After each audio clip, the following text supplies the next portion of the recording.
Hello, नमस्कार। हम इस वीडियो में मॉडर्न हिस्ट्री की मैराथन क्लास करेंगे।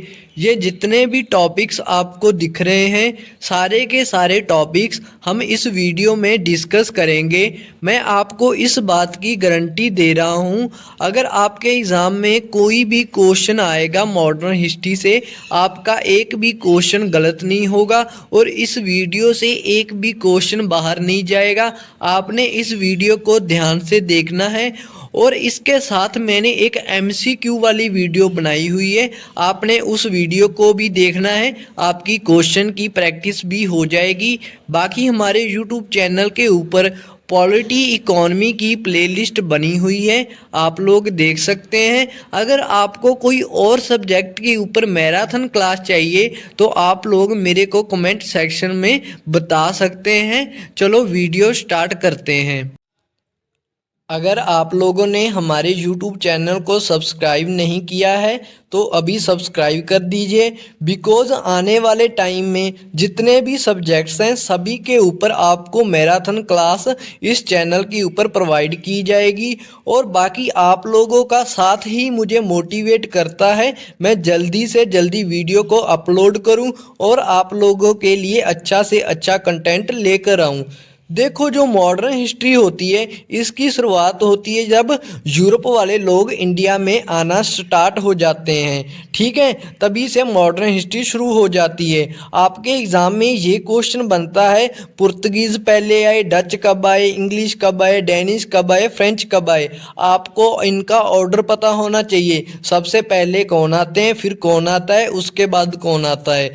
देखो, सबसे पहले आते हैं पुर्तगीज़। इंपॉर्टेंट पॉइंट ये याद रखना, सबसे पहले पुर्तगीज आते हैं और सबसे लास्ट में भी पुर्तगीज ही जाते हैं, याद रखना, इंपॉर्टेंट पॉइंट है। उसके बाद डच आते हैं, फिर इंग्लिश आते हैं, फिर डेनिश, फिर फ्रेंच। इसकी ट्रिक क्या है, PDEDF, ठीक है। अभी आपके दिमाग में ये क्वेश्चन आ रहा होगा भी ये यूरोप वाले इंडिया में क्यों आ रहे हैं। देखो, जो इनका मेन पर्पस था वो था ट्रेड का, ये ट्रेड के लिए इंडिया में आ रहे हैं। क्यों आ रहे हैं, देखो, जो ट्रेड में जो भी सामान वगैरह इंडिया से बेचा जाता था वो पहले रेड सी की ओर जाता था। जब रेड सी की ओर चला जाता था, वहाँ पर जो रेड सी के अराउंड कंट्रीज है वो उसके ऊपर टैक्स लगा देती थी। जब वो माल रेड सी से यूरोप में जाता था काफ़ी ज़्यादा महंगा हो जाता था, इसीलिए ये यूरोप वालों को वो सामान था महंगा लगता था। इसीलिए इन्होंने सोचा हम खुद ही इंडिया जाएंगे, वहाँ से जितना भी ट्रेड करना है खुद कर लेंगे और रेड सी वाला जो रूट है उसको यूज़ नहीं करेंगे, ठीक है। ये इसीलिए इंडिया में आए थे। इनका सेकंड पर्पस और था, सेकंड पर्पस इनका ये था, जो क्रिश्चियनिटी थी यानी कि अपने रिलीजन को ये प्रमोट करना चाहते थे, इसलिए आए थे। ये इनके दो मेन रीजन थे, ठीक है। अब स्टार्ट करते हैं पुर्तगीज़ के बारे में। देखो, जो पुर्तगीज़ हैं इनका सबसे पहले ये पूछा जाता है कौन सा पुर्तगीज़ इंडिया में आया था, उसका नाम था वास्को डी गामा, ठीक है। ये जो वास्को डी गामा था इसने एक रूट को खोजा था, उस रूट का क्या नाम है, केप रूट। इंपॉर्टेंट क्वेश्चन है, याद रखना, कहेंगे Cape route Europe to India by Vasco da Gama, इसके द्वारा खोजा गया है। उसके बाद देखो, ये जो वास्को डी गामा है इंडिया में कहाँ आता है, ये क्वेश्चन पूछा जाता है। ये कालीकट में आता है। कब आता है, 1498 में आता है। आपको क्वेश्चन आएगा जब ये कालीकट में आया था उस टाइम वहां पर रूलर कौन था, वहां पर रूलर कौन था, जमोरिन नाम का राजा था। इंपॉर्टेंट पॉइंट है, याद रखना। उसके बाद देखो, ये जो पुर्तगीज है इनकी पहले कैपिटल होती थी कोचिन, उसके बाद इनकी कैपिटल कौन सी थी, गोवा। इंपॉर्टेंट है, याद रखना। एग्जाम में क्वेश्चन बनता है, कहेंगे पुर्तगीज का पहला गवर्नर कौन था, याद रखना, जो फ्रांसिस्को दी अल्मेडा है ये पुर्तगीज का पहला गवर्नर है। उसके बाद क्वेश्चन बनता है, पॉलिसी ऑफ ब्लू वाटर किसकी थी, ये किसकी थी, ये भी फ्रांसिस्को दी अल्मेडा की थी। उसके बाद देखो, जो क्वेश्चन बनेगा कहेंगे जो सेकंड गवर्नर था पुर्तगीज का उसका नाम क्या था, उसका नाम था फ्रांसिस्को दी अल्बुकरेक। ठीक है, इसकी पॉलिसी क्या थी, इसकी पॉलिसी का नाम था पॉलिसी ऑफ इंपीरियलिज्म। ठीक है, और इसने गोवा को 1510 में जीता था। बहुत बार एग्जाम में क्वेश्चन बना है कौन से पुर्तगीज ने गोवा को जीता था और कब जीता था। 1510 में जीता था। किसने जीता था, फ्रांसिस्को दी अल्बुकरेक ने जीता था।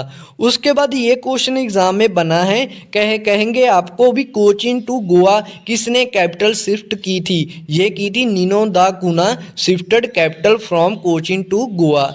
ठीक है, उसके बाद ये स्टोरी तो आपको पता होगी 1661 में क्या हुआ, जो पुर्तगीज की रानी थी उसकी शादी होगी किसके साथ, जो इंग्लिश थे यानी कि ब्रिटिश ईस्ट इंडिया कंपनी वाले थे उनके राजा के साथ होगी। और जो पुर्तगीज वालों थे इन्होंने क्या किया, दहेज में यानी कि डॉरी में जो हमारा बम्बे था इंडिया का किनको दे दिया था, ये इंग्लैंड वालों को दे दिया था। एग्जाम में क्वेश्चन बनता है पुर्तगीज ने डॉरी में इंग्लैंड को क्या दिया, बम्बे दिया। कब दिया, 1661 में दिया। ठीक है, ये लाइन मैंने अभी बता दी थी आपको, first to come last to leave, यानी कि पुर्तगीज सबसे पहले आते हैं और सबसे आखिर में इंडिया को छोड़कर जाते हैं। उसके बाद आ रहे हैं डच। डच के ऊपर क्या क्वेश्चन बनता है, डच के ऊपर ये क्वेश्चन बनता है, वो कहेंगे डच की पहली फैक्ट्री कहाँ लगी थी। डच की पहली फैक्ट्री मसूलीपट्टनम में लगी थी। इंपॉर्टेंट क्वेश्चन है। उसके बाद देखो जो इनकी कैपिटल थी, पहले तो पुलिकट हुआ करती थी, उसके बाद इनकी कैपिटल कौन सी थी, नागापट्टनम थी। उसके बाद देखो ये क्वेश्चन एग्जाम में बहुत बार पूछा गया है, जब इंग्लिश और डच की लड़ाई हुई थी इसमें इंग्लिश जीत गए थे, मगर आप कहेंगे ये जो इंग्लिश ने डच को हराया था कौन सी बैटल में हराया था, इन्होंने बैटल ऑफ बेदारा में डच को हराया था, जो कब हुई थी, 1759 में हुई थी। इंपॉर्टेंट है, याद रखना। उसके बाद आ रहे हैं इंग्लिश। यार देखो ये जो इंग्लिश जब इंडिया में आते हैं इनका एक बंदा होता है विलियम हॉकिंस, ये जहांगीर के दरबार में जाता है, वो कहता है हमने फैक्ट्री लगानी है सूरत में, हमें परमिशन दे दो, पर जहांगीर परमिशन नहीं देता है। ठीक है, उसके बाद इनकी फैक्ट्री लग जाती है, आखिर में कहाँ लगती है, सूरत में लगती है। कब, 1613 में लगती है। क्वेश्चन ये बनेगा, वो कहेंगे इंग्लिश की सबसे पहली फैक्ट्री कहाँ लगी थी, सूरत में लगी थी। इंपॉर्टेंट क्वेश्चन है, याद रखना। उसके बाद जो थॉमस रो है ये कब जाता है जहांगीर की कोर्ट में, 1615 में जाता है। उसके बाद देखो एग्जाम में ये क्वेश्चन देखा गया है, वो कहते हैं फर्स्ट गवर्नर ऑफ बम्बे कौन था, यानी कि बम्बे का पहला गवर्नर कौन था, उसका नाम था जेराल्ड ओयंगर। ठीक है, इंपॉर्टेंट है, याद रखना। उसके बाद देखो ये क्वेश्चन एग्जाम में बहुत पूछा गया है, ये जो ब्रिटिश है जब इनकी कंपनी बनी थी यानी कि इस्टेब्लिश्ड हुई थी, ब्रिटिश ईस्ट इंडिया कंपनी जब इस्टेब्लिश्ड हुई थी तब इंडिया में राजा कौन था, तब कौन था, अकबर था। समझ गए, मुगल कौन था, अकबर था। जब ये इंडिया में अराइव करते हैं ये ब्रिटिश ईस्ट इंडिया कंपनी वाले, तब इंडिया में किसका रूल था, जहांगीर का। इंपॉर्टेंट क्वेश्चन है, याद रखना, एग्जाम में आ चुका है। इस्टेब्लिश के टाइम कौन था, अकबर था, और अराइव्ड के टाइम में कौन था, जहांगीर था। ठीक है, उसके बाद ये क्वेश्चन एग्जाम में देखा गया है, वो कहते हैं कलकत्ता किससे मिलकर बना है। कलकत्ता 3 जगह से मिलकर बना है, कौन कौन सी, सूतानती, कालिकता एंड गोविंदपुरा। कब बना है, 1690 में बना है। और किसने बनाया है, जॉब चारनोक ने बनाया है। इंपॉर्टेंट क्वेश्चन है। ठीक है, उसके बाद ये एग्जाम में पूछा जाता है फोर्ट विलियम कहाँ है, फोर्ट विलियम कलकत्ता में है। और किसने बनाया था, इंग्लिश ने बनाया था। कब बनाया था, 1700 में बनाया था। ठीक है, उसके बाद आ रहे हैं फ्रेंच। ये जो फ्रेंच ईस्ट इंडिया कंपनी है कब बनती है, कौन बनाता है, इसको कॉलबर्ट नाम का पर्सन बनाता है। कब बनाता है, 1664 में बनाता है। उसके बाद क्वेश्चन एग्जाम में पूछा जाएगा, वो कहेंगे ये जो फ्रेंच है इनकी फर्स्ट फैक्ट्री कहाँ लगी थी, इनकी फर्स्ट फैक्ट्री कहाँ लगी थी, सूरत में लगी थी। इंपॉर्टेंट क्वेश्चन है, याद रखना। देखो जो ब्रिटिश ईस्ट इंडिया कंपनी वाले उनकी भी फर्स्ट फैक्ट्री सूरत में, ये जो फ्रेंच वाले इनकी भी फर्स्ट फैक्ट्री सूरत में है। जो हमने किया था डच, उनकी फर्स्ट फैक्ट्री मसूलीपट्टनम में है, पूछा जाता है ये। ठीक है, उसके बाद ये क्वेश्चन पूछा जा सकता है, ये जो डुप्ले था ये किससे रिलेटेड था? ये जो डुप्लेक्स था ना, ये फ्रेंच से रिलेटेड था, इसी की वजह से एंग्लो फ्रेंच वॉर हुई थी। ठीक है, अब करते हैं एंग्लो फ्रेंच वॉर। पहला क्वेश्चन तो यही बनेगा, एंग्लो फ्रेंच वॉर कितनी थी? ये टोटल 3 थी। ठीक है, जो फर्स्ट एंग्लो फ्रेंच वॉर हुई है ये कब हुई है? 1746 से 48 के बीच में हुई है। क्वेश्चन ये पूछा जाएगा, जो फर्स्ट एंग्लो फ्रेंच वॉर थी, इस जब ये खत्म होगी तब ट्रीटी कौन सी हुई थी? ट्रीटी हुई थी एक्सिला चैपल। तो मैं इसे कैसे याद करता हूँ? चप्पल, ये जो चप्पल वर्ड होता है ना, चप्पल से याद किया है मैंने। ठीक है, फर्स्ट जो ट्रीटी हुई है कौन सी है? चप्पल वाली है। जो सेकंड ट्रीटी है वो भी आपको याद करनी होगी। जो सेकंड एंग्लो फ्रेंच वॉर हुई थी 1749 और 54 के बीच में हुई है, ट्रीटी कौन सी हुई है? ट्रीटी हुई है ट्रीटी ऑफ पौंडीचेरी और गडेहू। इंपॉर्टेंट है, याद रखना। उसके बाद ये जो थर्ड बैटल होती है इनकी एंग्लो फ्रेंच वॉर वालों की, इसमें क्या होता है? इसमें जो फ्रेंच होते हैं वो हार जाते हैं। आपको क्वेश्चन पूछा जाएगा, फ्रेंच कौन सी वॉर में हारे थे? बैटल ऑफ वंडी वॉश में हारे थे। इंपॉर्टेंट है, ये कब हुई थी? ये 1760 में हुई थी। इंपॉर्टेंट है, याद रखना। उसके बाद देखो, ये जो ट्रीटी फिर होती है एंग्लो फ्रेंच वालों की, जो ट्रीटी कौन सी होती है? ट्रीटी ऑफ पेरिस होती है, 1763 में होती है। इसके बाद एंग्लो और एंग्लो फ्रेंच जो लड़ना बंद कर देते हैं, यानी कि इसके बाद इनकी कोई लड़ाई नहीं होती है। अभी जो हमने नेक्स्ट टॉपिक करना है वो है बैटल ऑफ प्लासी। आपको एक फैक्ट पता होना चाहिए, कभी कभार एग्जाम में पूछा जाता है बंगाल का फाउंडर किसे कहते हैं? याद रखना, बंगाल का फाउंडर मुर्शिद कुली खान को कहते हैं। देखो, ये जो बैटल ऑफ प्लासी है हुई क्यों है, इसका मेन रीज़न क्या है? देखो, इसका मेन रीज़न ये था, जो ब्रिटिश वाले थे वो फ्री में ट्रेड कर रहे थे। इसका क्या मतलब है? ये जो ब्रिटिश वाले थे इन्होंने मुगल एम्पायर से बात की, इन्होंने उसको कहा भी हम तुम्हें पैसे दे देंगे थोड़े बहुत, और उसके बदले में हम बंगाल में फ्री में ट्रेड करेंगे। तो ये बंगाल में फ्री में ट्रेड कर रहे थे, तो इससे दिक्कत क्या हुई? इससे दिक्कत ये हुई, जो नवाब था बंगाल का वो कह रहा था मेरे को टैक्स या रेवेन्यू में लॉस हो रहा है, ये गलत है। दूसरा रीज़न क्या बना?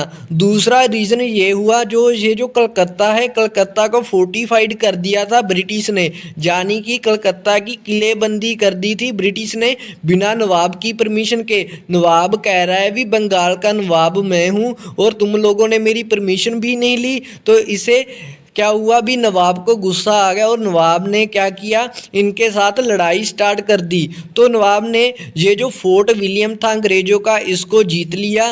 और इसी के साथ एक ब्लैक होल ट्रेजेडी होती है, यानी कि नवाब क्या करता है, ये जितने भी अंग्रेज़ थे इनको एक छोटे से बंद कमरे में बंद कर देता है। ठीक है, इससे क्या हुआ, छोटे से कमरा था जो, जब उसमें इन अंग्रेज़ों को बंद कर दिया तो वो सफोकेशन से मर गए थे सारे के सारे अंग्रेज़। इसे कहते हैं ब्लैक होल ट्रेजेडी। ठीक है, इससे क्या हुआ, अंग्रेजों को और भी ज़्यादा गुस्सा आ गया। अंग्रेजों ने फिर बैटल ऑफ प्लासी स्टार्ट कर दी। ये जो बैटल ऑफ प्लासी कब होती है?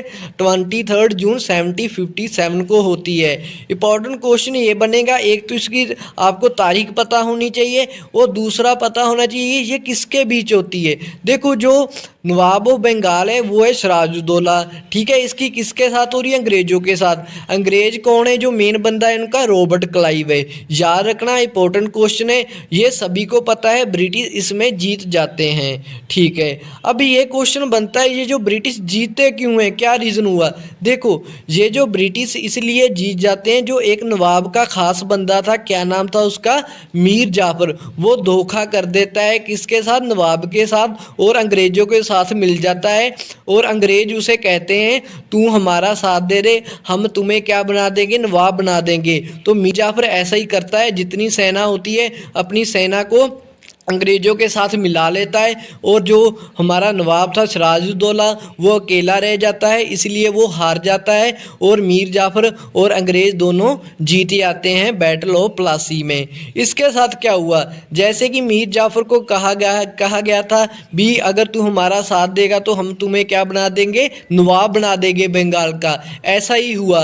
अब क्या होता है, ये जो मीर जाफ़र था इसको अंग्रेज़ क्या बना देते हैं? नवाब ऑफ बंगाल बना देते हैं। हैं और बदले में मीर जाफर क्या करता है 24 परगना होते हैं उसकी जमींदारी दे देता है, किसको, ब्रिटिश को दे देता है। ठीक है, मगर ये जो मीर जाफर होता है इसकी भी अच्छे से बनती नहीं है अंग्रेजों के साथ। अंग्रेज फिर क्या करते हैं, मीर जाफर की जगह किसी और को नवाब बना देते हैं, उसका नाम है मीर कासिम।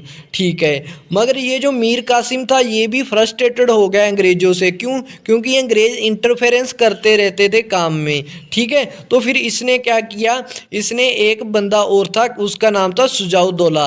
जो सुजाउद्दौला था ये नवाब ऑफ अवध था। ठीक है, इसके साथ दोस्ती की, और एक शाह आलम टू था जो मुगल एम्पायर था, इसके साथ दोस्ती की। इन तीनों ने मिलकर क्या किया, अंग्रेजों के खिलाफ लड़ाई स्टार्ट कर दी। अंग्रेज कौन था मेन, हेक्टर मुनरो था, याद रखना नाम पूछा जाएगा, हेक्टर मुनरो था। ठीक है, इस बैटल को क्या कहते हैं, बैटल ऑफ बक्सर कहते हैं। ठीक है, इसमें क्या होता है, इसमें भी अंग्रेज जीत जाते हैं। जब ये बैटल खत्म होती है तो एक ट्रीटी होती है, ट्रीटी का नाम है ट्रीटी ऑफ इलाहाबाद 1765। इंपॉर्टेंट है, डायरेक्ट आ जाएगा। ट्रीटी ऑफ इलाहाबाद कब हुई, 1765 में हुई। इसमें क्या होता है, देखो ये जो ट्रीटी ऑफ इलाहाबाद है इसमें क्या हो रहा है, after the victory in the battle of Buxar in 1764, यानी कि 1764 में जो बैटल ऑफ बक्सर हुई है, Robert Clive signed 2 separate treaties, one with Shujauddaula nawab of Awadh and one with Shah Alam two Mughal empire. यानी कि जब ये ट्रीटी ऑफ इलाहाबाद होती है 2 ट्रीटी साइन होती है, एक तो नवाब ऑफ अवध के साथ में होती है, एक होती है शाह आलम टू जो मुगल एम्पायर था। आप लोगों को ये शाह आलम टू भी पता होना चाहिए, एग्जाम में पूछा जाएगा। जो बैटल ऑफ बक्सर थी उस टाइम मुगल एम्पायर कौन था, शाह आलम टू था। ठीक है, इसमें होता क्या है, Robert Clive made Shuja-ud-Daula surrender Allahabad and कारा, यानी कि जो सुजाउद्दौला के पास इलाहाबाद या कारा वाला एरिया था वो सारा का सारा सरेंडर करना पड़ता है सुजाउद्दौला को, कि वो अंग्रेजों को ये एरिया हार गया है। ठीक है, उसके बाद क्या होता है, जो ब्रिटिश वाले होते हैं इनको दीवानी राइट्स मिल जाते हैं, कहाँ के, बंगाल, बिहार, उड़ीसा के। देखो दीवानी राइट्स क्या होते हैं, दीवानी राइट्स का मतलब होता है जो रेवेन्यू होता है, टैक्स वगैरह होता है, उसके कलेक्शन को कहते हैं दीवानी राइट्स। ठीक है, इसी के साथ बंगाल में ड्यूअल गवर्नमेंट स्टार्ट हो जाती है। ड्यूअल गवर्नमेंट का मतलब क्या है, इसमें ये होता है कुछ काम तो राजा करेगा यानी कि बंगाल का नवाब करेगा, कुछ काम कौन करेगा, अंग्रेज करेंगे, यानी कि 2 बंदे काम कर रहे हैं ना, इसीलिए इसे कहते हैं ड्यूअल गवर्नमेंट। इसमें क्या होता है, इसमें यह सिस्टम चलता है, एक तो 2 फंक्शन होते हैं, एक तो होता है दीवानी का फंक्शन, एक होता है निजामत का फंक्शन। जो दीवानी वाला फंक्शन है यानी कि रेवेन्यू, यानी कि टैक्स वगैरह को कलेक्ट करना, ठीक है, ये वाला काम कौन रख लेता है, ये काम तो रख लेते हैं अंग्रेज। ठीक है, जो निजामत का काम होता है जिसे एडमिनिस्ट्रेशन कहते हैं, पुलिस जस्टिस वगैरह का काम, इसे कौन रखता है, इसे रखता है नवाब ऑफ बंगाल। ठीक है, इसीलिए इसको ड्यूअल गवर्नमेंट कहते हैं। 2 भागों में बट गई है गवर्नमेंट, एक दीवानी वाली और एक निजामत वाली। दीवानी वाला पार्ट यानी कि टैक्स कलेक्शन वाला पार्ट किसके हाथ में आ गया, अंग्रेजों के, और जो निजामत वाला काम था वो यानी कि एडमिनिस्ट्रेशन वाला काम वो किसके हाथ में आ गया, वो आ गया नवाब के हाथ में। ठीक है, इसे कहते हैं ड्यूल गवर्नमेंट। उसके बाद क्या हुआ, आपको एग्जाम में ये क्वेश्चन बनेगा भी, ये जो ड्यूल गवर्नमेंट चल रही थी बंगाल में ये किसने ख़त्म की। याद रखना ये जो ड्यूल गवर्नमेंट है इसे वॉरेन हेस्टिंग ख़त्म करता है, कब, 1772 में ख़त्म करता है।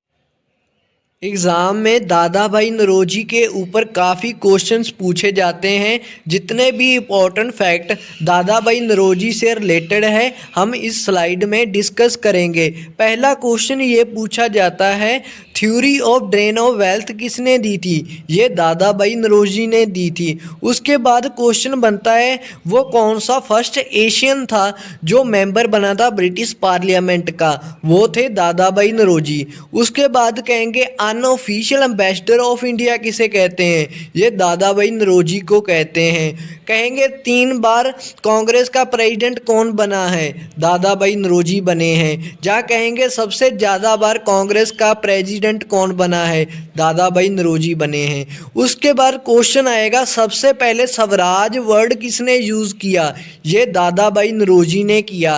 कब किया, कलकत्ता सेशन 1906 में किया। उसके बाद दादा दादाबाई नौरोजी की एक फेमस बुक है, उसका नाम है poverty and un British rule in India. उसके बाद जो दादाबाई नौरोजी के दो न्यूज़पेपर हैं, एक रस्तगोफ्तार है, एक है वॉइस ऑफ इंडिया। उसके बाद दादाबाई नौरोजी ने एक एसोसिएशन बनाई थी, ईस्ट इंडिया एसोसिएशन। कब? 1967 में। एग्ज़ाम में ये एसोसिएशन बहुत पूछी गई है, आपको पता होना चाहिए। उसके बाद दादाबाई नौरोजी ने एक सभा बनाई थी, क्या नाम था उसका? रहनुमाई मजदयासन सभा। ठीक है, अभी हम देखेंगे लैंड रेवेन्यू सिस्टम, यानी कि जो ज़मीन होती है उसके ऊपर जो प्रोडक्शन हो रही है, उस प्रोडक्शन के ऊपर कितना टैक्स वसूल किया जाएगा। सबसे पहले आ रहा है परमानेंट सेटलमेंट, जिसे कहते हैं स्थायी बंदोबस्त। देखो, इसका पहला क्वेश्चन ये बनेगा, परमानेंट सेटलमेंट स्टार्ट किसने किया? ये लॉर्ड कॉर्नवालिस ने 1793 में किया। कहाँ पर किया? बंगाल, बिहार, बनारस, उड़ीसा और मद्रास। ये लोकेशन भी आपको पता होनी चाहिए, एग्ज़ाम में डायरेक्ट पूछा जाएगा। उसके बाद कहेंगे इसको प्लान किसने किया था? जॉन शोर ने। उसके बाद कहेंगे इसमें होता क्या है? इस सिस्टम में जो जमींदार होता था उसको ऑनर बना दिया जाता था, जितना भी उस एरिया में लैंड है। ठीक है, उसके बाद क्या होता था? ये जो जमींदार होता था जितना भी लैंड रेवेन्यू इकट्ठा करता था उसका 1/11 खुद रख लेगा अपने पास और 10/11 किसको दे देगा? ब्रिटिश को दे देगा। इसमें दिक्कत क्या थी? इस सिस्टम में ये दिक्कत थी, जो जमींदार फ्री टू फिक्स रेंट, यानी कि जमींदार कितना भी टैक्स वसूल सकता था। सबसे बड़ी कमी इस सिस्टम की यही थी। इससे क्या होता था? जो किसान होते थे उनका एक्सप्लॉयटेशन होता था। तो फिर इसकी जगह नया सिस्टम आया, वो कौन सा था? रियायतवारी सिस्टम। ये कहाँ पर और कब और कौन लेकर आया? ये बम्बे और मद्रास में स्टार्ट हुआ, 1820 में हुआ। इसे थॉमस मुनरो लेकर आया है। याद रखना, ये हेक्टर मुनरो नहीं है, एग्जाम में कंफ्यूज किया गया है एक बार। ये हेक्टर मुनरो वो है जो कौन सा था? बैटल ऑफ बक्सर वाला था। ये जो रियायतवारी वाला कौन है? थॉमस मुनरो है, याद रखना, इंपॉर्टेंट है। उसके बाद रिकमेंड किसने किया था रियायतवारी सिस्टम? चार्ल्स रीड ने किया था। इसमें क्या होता था? देखो, जो प्रीवियस सिस्टम था परमानेंट सेटलमेंट, इसमें क्या होता था? जो जमींदार और अंग्रेजों की बातचीत होती थी, यानी कि जमींदार टैक्स को कलेक्ट करता था, अंग्रेजों को देता था। इसमें क्या हुआ? इसमें डायरेक्ट हो गया जो किसान है, किसान का मतलब रैयत है, जो रैयत को किसान कहते हैं। अब जो किसान है वो डायरेक्टली पे करेगा, किसको? ब्रिटिश को करेगा। और इसमें जो पिछले सिस्टम में था ना, भी जो किसानों से जमींदार कितना भी वसूल रहा था, अब इस सिस्टम में क्या है? रेवेन्यू को फिक्स्ड कर दिया है, यानी कि किसान को कह दिया है तुमने इतना देना है, जो टैक्स वगैरह है इससे ज़्यादा नहीं देना है। पर इसमें दिक्कत क्या आ गई? इस सिस्टम में ये दिक्कत थी, अगर मानकर चलो भी किसान के एरिया में ड्राउट आ गया, ठीक है, जब फ्लड आ गया, मतलब भी प्रोडक्शन अच्छी नहीं हुई है, तो भी किसान को टैक्स देना ही पड़ता था। इसका ये नेगेटिव पॉइंट था रियायतवारी सिस्टम का। उसके बाद नेक्स्ट सिस्टम आ रहा है महलवारी सिस्टम। इसकी लोकेशन क्या है? ये नॉर्थ वेस्ट फ्रंटियर प्रोविंस में था, पंजाब में था, सेंट्रल प्रोविंस में था। इसे स्टार्ट कौन करता है? Lord Mackenzie. कब? 1822 में। ठीक है, अब आ रहा है रिवोल्ट ऑफ 1857। पहला क्वेश्चन ये बनेगा, जब रिवोल्ट ऑफ 1857 चल रहा था उस टाइम के ऊपर गवर्नर जनरल कौन था इंडिया का? लॉर्ड कैनिंग था। ठीक है, उसके बाद कहेंगे इमीडिएट कॉज क्या था? भी 1857 का विद्रोह स्टार्ट हो गया। इसका इमीडिएट कॉज था इनफील्ड राइफल्स, यानी कि उस टाइम जो बंदूक वगैरह आई थी उसमें जो कारतूस डलते थे उसके ऊपर जो ग्रीस लगा होता था वो पिग और काऊ से उनके यानी कि उनसे रिलेटेड था। पिग और काऊ का कुछ कहा जाता है भी, उसमें ग्रीस वगैरह यूज हुआ था। इसकी वजह से क्या होता था? जो भी सोल्जर्स थे उनका धर्म भ्रष्ट हो जाता था, इसलिए उन्हें गुस्सा आया और उन्होंने ये रिवोल्ट को स्टार्ट कर दिया। इसका इमीडिएट कॉज था। ठीक है, उसके बाद जो मंगल पांडे, ये पूछा जाएगा कौन सी इन्फेंट्री से था? ये 34th इन्फेंट्री से था। ठीक है, उसके बाद कहेंगे पहला शहीद कौन था 1857 के रिवोल्ट का? वो था मंगल पांडे। उसके बाद कहेंगे ये जो 1857 का रिवोल्ट है ये कहाँ से स्टार्ट हुआ? ये मेरठ से स्टार्ट होता है। कौन सी तारीख को? 10 मई 1857 को। उसके बाद देखो आपको पूछा जाएगा ये जो 1857 का रिवोल्ट था इसका सेंटर पॉइंट क्या था। इसका सेंटर पॉइंट था दिल्ली। वहाँ पर कौन था, बहादुर शाह जफर टू था जो हेड था इस रिवोल्ट का सारे का। ठीक है, उसके बाद आपको लोकेशन पूछी जाएगी और पूछा जाएगा वहाँ पर कौन सा अंग्रेज था और वहाँ पर कौन सा बंदा था जो अंग्रेजों के खिलाफ लड़ रहा था। पहली जगह आ रही है दिल्ली। दिल्ली में क्या था, बहादुर शाह टू जिसे कि जफर भी के नाम से जाना जाता है, एक वो था। उसकी हेल्प कौन कर रहा था, भगत खान था। यानी कि ये दोनों साथ में थे। कौन सा अंग्रेज था इनके खिलाफ, जॉन निकोलसन। इंपॉर्टेंट पॉइंट है, याद रखना। अब बात करते हैं कानपुर की। कानपुर में कौन था, नाना साहेब था और अंग्रेज कौन था, कॉलिन कैंपबेल। उसके बाद आ रहा है लखनऊ। लखनऊ में कौन था, लखनऊ में बेगम हजरत महल थी और अंग्रेज कौन था, कॉलिन कैंपबेल था। याद रखना, नाना साहेब और बेगम हजरत महल दोनों सेम पर्सन के खिलाफ लड़ रहे हैं। क्या नाम है, कॉलिन कैंपबेल। ठीक है, जो रानी लक्ष्मीबाई थी ये किसके खिलाफ लड़ रही थी, ह्यूज रोज के खिलाफ। ये कहाँ, झांसी से।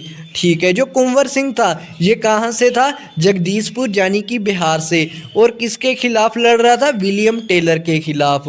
उसके बाद जो खान बहादुर खान है ये कहाँ से था, बरेली से था। उसके बाद जो मौलवी अहमदुल्ला है ये फैजाबाद से था। जो देवी सिंह है ये मथुरा से था। जब ये जो रिवोल्ट ख़त्म हो गया तब ये जो बहादुर शाह टू था यानी कि जफर था, इसको देश से निकाल कर रंगून में फेंक दिया गया था। फेंक दिया यानी कि मतलब उधर इसको जेल वगैरह में भेज दिया गया था। ठीक है, बहादुर शाह टू को रंगून में भेज दिया गया था। ठीक है, उसके बाद ये जो सिपोए मुटुनी होती है यानी कि क्या कह रहे हैं भी, आपको क्वेश्चन आएगा ये जो 1857 का रिवोल्ट है इसे सिपोए म्यूटनी किसने कहा है। इसे सैयद अहमद खान और आरसी मजूमदार ने 1857 के रिवोल्ट को सिपोए म्यूटनी कहा है। ठीक है, उसके बाद देखो बुक एंड ऑथर के ऊपर क्वेश्चन आएगा। कहेंगे ये बुक किसने लिखी है। पहली बुक है the first war of independence. ये किसने लिखी है, कार्ल मार्क्स ने लिखी है। उसके बाद दी इंडियन वॉर ऑफ इंडिपेंडेंस ये किसने लिखी है, वीडी सावरकर ने लिखी है। उसके बाद आ रहा है the sepoy mutiny and the rebellion of 1857। ये किसने लिखी है, आरसी मजूमदार ने लिखी है। 1857 बुक किसने लिखी है, एसएन सेन ने लिखी है। ये सारी बुक्स इंपॉर्टेंट है, याद होनी चाहिए।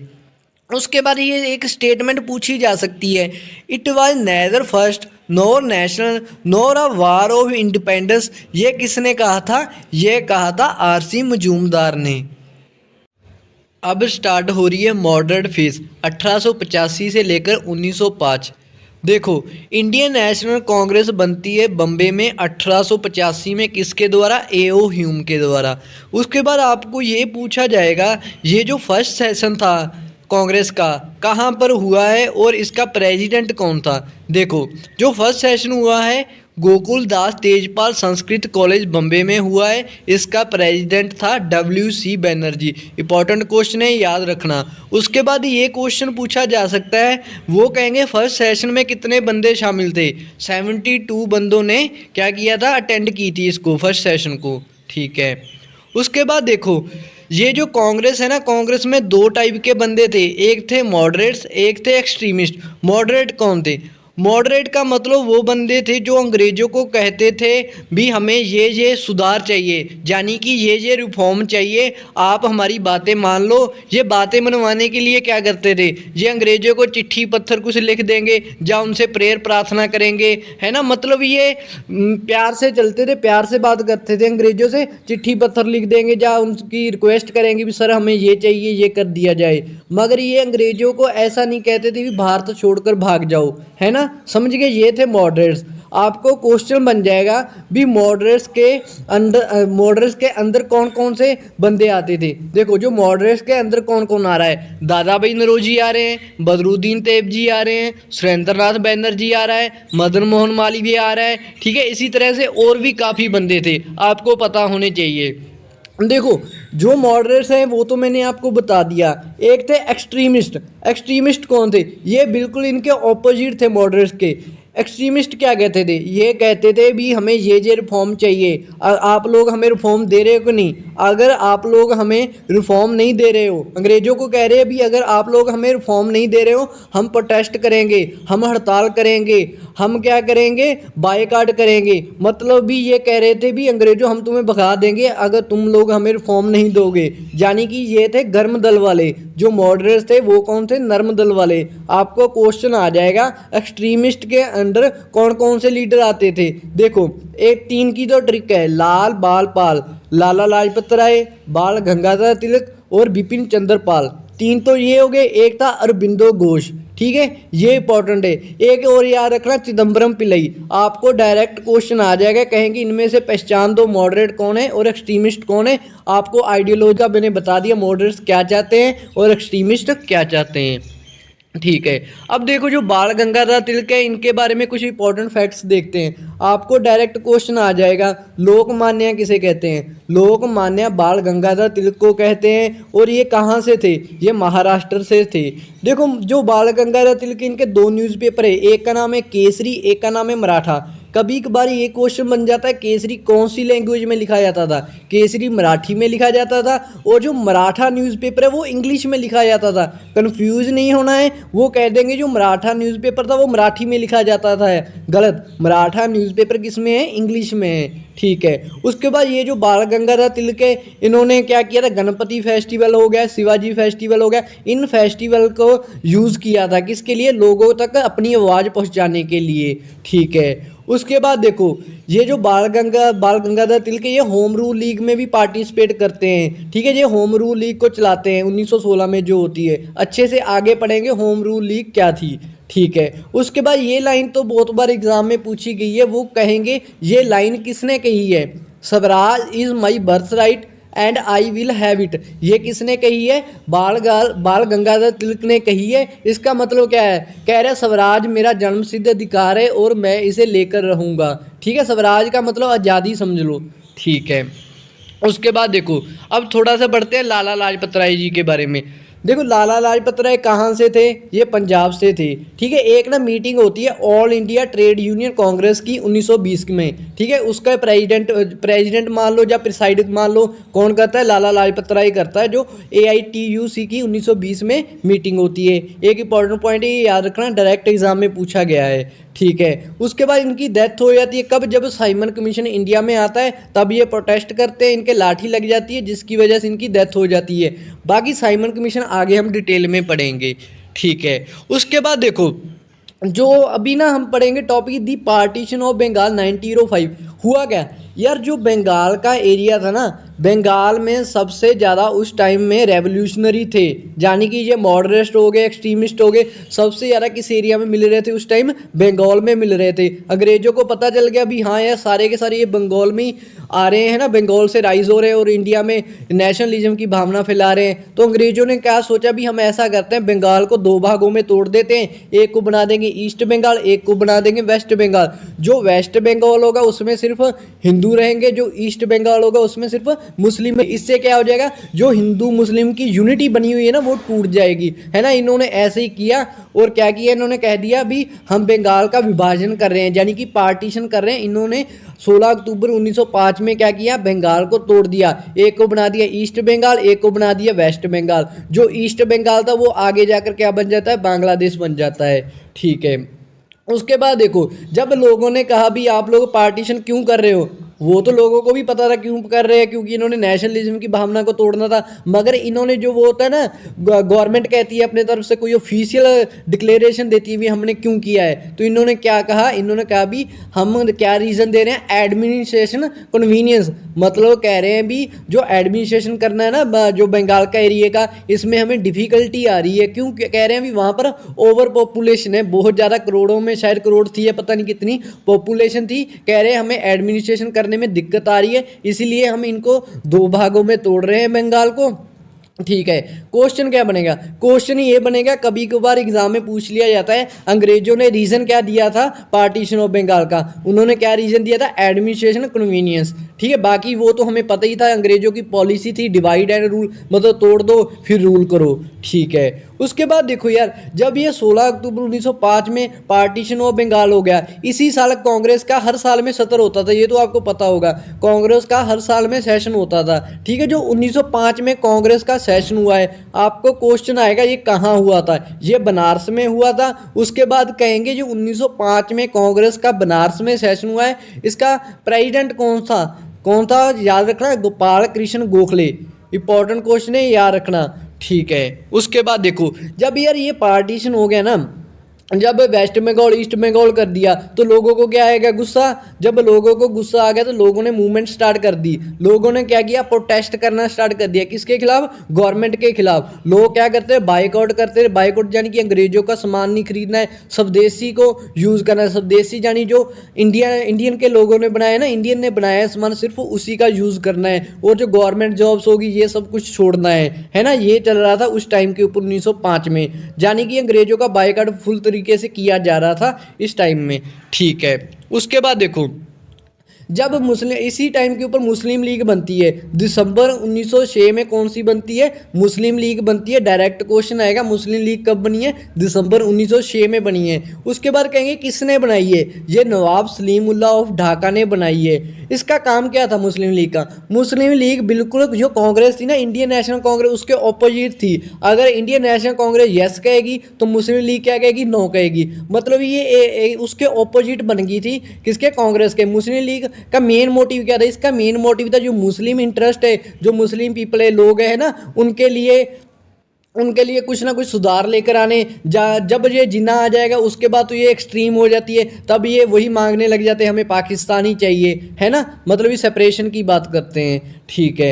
उसके बाद देखो, इंडियन नेशनल कांग्रेस का कलकत्ता में सेशन होता है 1906 वाला। देखो 1905 वाला गोपाल कृष्ण गोखले मैंने बता दिया है, 1906 वाला जो कलकत्ता में सेशन हो रहा है उसको प्रिसाइड कौन करता है, यानी कि उसका प्रेसिडेंट कौन था, दादा भाई नौरोजी था। इंपॉर्टेंट क्वेश्चन है, एग्जाम में पूछा गया है। इसी सेशन में दादा भाई नौरोजी ने स्वराज वर्ड यूज़ किया था।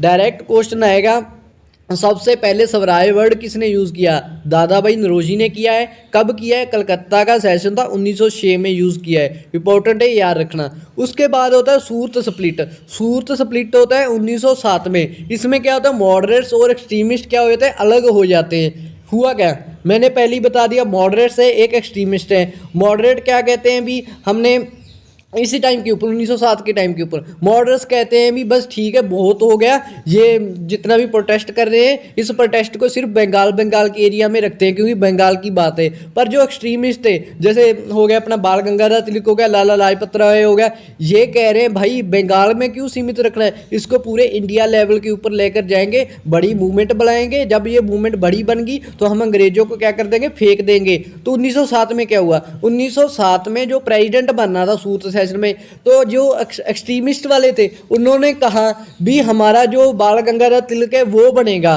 क्या बनेगा, प्रेसिडेंट बनेगा कांग्रेस का। अगर बाल गंगाधर तिलक कांग्रेस का प्रेसिडेंट बन गया तो क्या हो जाएगा, फिर वो पूरे इंडिया में मूवमेंट को ले आएगा। इससे क्या हो जाएगा, अंग्रेज डर जाएंगे और अंग्रेजों के ऊपर दबाव बढ़ जाए, उन्हें देश छोड़कर भागना पड़ जाएगा। ये आइडियोलॉजी थी किसकी, एक्सट्रीमिस्ट की। मगर मॉडरेट्स कह रहे थे नहीं, हमने सिर्फ इसको बंगाल में रखना है और जो भी प्रेसिडेंट बनेगा वो एक्सट्रीमिस्ट का प्रेसिडेंट नहीं बनेगा, हमारा मॉडरेट्स का बनेगा। इसीलिए इनमें खींचातानी होगी और लड़ाई भी होगी थी थोड़ी बहुत। इसलिए यहाँ पर सूरत में क्या हो गया, मॉडरेट्स और एक्सट्रीमिस्ट एक दूसरे से अलग हो गए, जिसे कहते हैं सूरत स्प्लिट 1907। तो फिर 1907 के सेशन का प्रेसिडेंट कौन बना, याद रखना, रास बिहारी बोस बनता है प्रेसिडेंट, जो कौन है, एक मॉडरेट है। इंपॉर्टेंट क्वेश्चन है, याद रखना, ये तीनों सेशन याद रखने, 5 वाला, 1905 वाला, 6 वाला, कौन कौन इसका प्रेसिडेंट है, एग्जाम में डायरेक्ट पूछे गए हैं, ठीक है। उसके बाद देखो, जब ये हो गया 1907 में स्प्लिट हो गया ना, उसके बाद क्या होगा, उसके बाद ये तिलक है ना, तिलक को पुलिस पकड़ लेगी, उसे 6 साल की सजा दे देगी और मंडले यानी कि बर्मा में भेज देती है 6 साल के लिए। अब इंडिया को छोड़कर चला गया है कौन, बाल गंगाधर तिलक। उसके बाद जो अरबिंदो घोष था, ये सारे एक्सट्रीमिस्ट है। जो अरबिंदो घोष था उसने पॉलिटिक्स छोड़ दी है, अब वो पौंडीचेरी में चला गया है। जो बिपिन चंद्र पाल था वो भी जो एक्सट्रीमिस्ट था उसने भी पॉलिटिक्स छोड़ दी है। जो लाला लाजपत राय था एक्सट्रीमिस्ट, उसने क्या किया, वो ब्रिटेन में चला गया है, ठीक है। इससे क्या हो जाता है, लगभग 1908 में ये जो मूवमेंट स्टार्ट हुई थी 1905 में ये खत्म हो जाती है, ठीक है। उसके बाद देखो 1909 में जो एक्ट आता है जिसे मॉर्ले मिंटो रिफॉर्म कहते हैं, है ना, उसने क्या किया, कॉम्युनल इलेक्टोरेट दे दिया किसको, मुस्लिम को। डायरेक्ट क्वेश्चन आएगा, कॉम्युनल इलेक्टोरेट टू मुस्लिम किस एक्ट ने दिए, 1909 वाले ने, मॉर्ले मिंटो रिफॉर्म ने। ठीक है, क्या हुआ इसमें, इसमें ऐसा कह दिया भी अगर कोई मुस्लिम कैंडिडेट उठ रहा है, यानी कि मुस्लिम कैंडिडेट इलेक्शन के लिए उठ रहा है, सिर्फ उसको कौन वोट डालेगा, उसको सिर्फ मुस्लिम ही वोट डालेंगे। इसमें ये कहा गया था, हिंदू हो गया उस एरिया में या कोई और हो गया, वो वोट नहीं डालेगा, सिर्फ मुस्लिम को मुस्लिम वोट डालेगा। ये था कॉम्युनल इलेक्टोरेट। ठीक है, याद रखना इंपॉर्टेंट है। उसके बाद स्टार्ट हो रही है होम रूल मूवमेंट।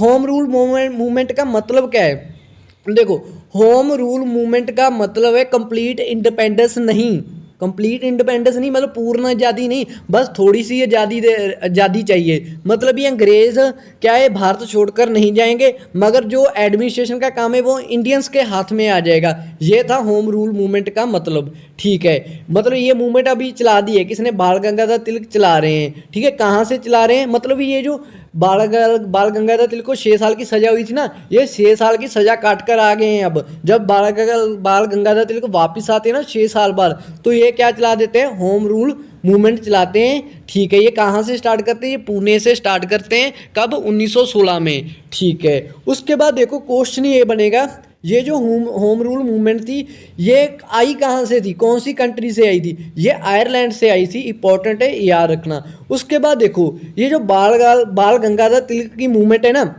इसका हेडक्वार्टर पूछा जाएगा। जो बाल गंगाधर तिलक की मूवमेंट है इसका हेडक्वार्टर पूना था। ब्रांच कितनी थी, 6 ब्रांच थी। याद रखना, जो बाल गंगाधर तिलक की मूवमेंट चल रही थी ना, होम रूल मूवमेंट, ये बम्बे का एरिया में नहीं थी।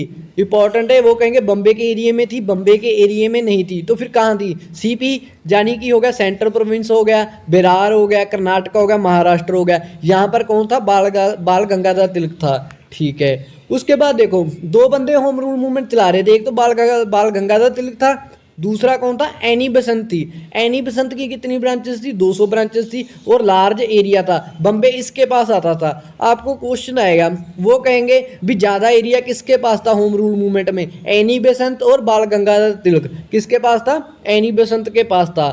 उसके बाद कहेंगे बम्बे किसके पास था, बम्बे किसके पास था, एनी बेसेंट के पास था।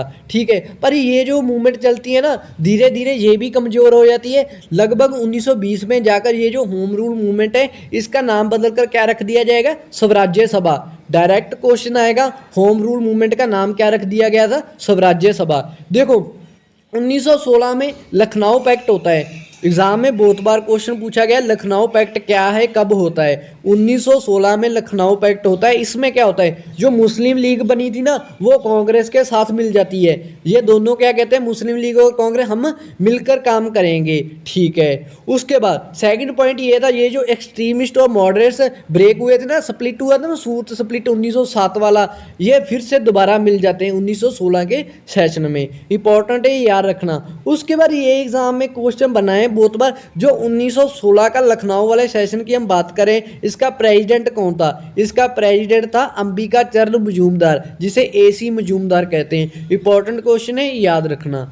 देखो उसके बाद 1917 में क्या होता है, मोंटेग्यू डिक्लेरेशन या अगस्त डिक्लेरेशन ऑफ 1917। आपको डायरेक्ट स्टेटमेंट दी जाएगी, कहेंगे मोंटेग्यू डिक्लेरेशन क्या है, या आपको कहेंगे अगस्त डिक्लेरेशन क्या है। इसका मतलब क्या है, इसका मतलब ये है, ये जो मोंटेग्यू था ये कह रहा था भी हमारा मेन एम क्या है, हमारा मेन एम है ये है धीरे धीरे से इंडिया को सेल्फ गवर्नमेंट देना है, यानी कि जो इंडियन पीपल है उनको ही गवर्नमेंट में पार्टिसिपेट कराना है। ये इनका मेन मोटिव है। ये जो इनका महात्मा गांधी जी, महात्मा गांधी जी के पॉलिटिकल गुरु के बारे में पूछा जाएगा। इनके पॉलिटिकल गुरु कौन थे, गोपाल कृष्ण गोखले।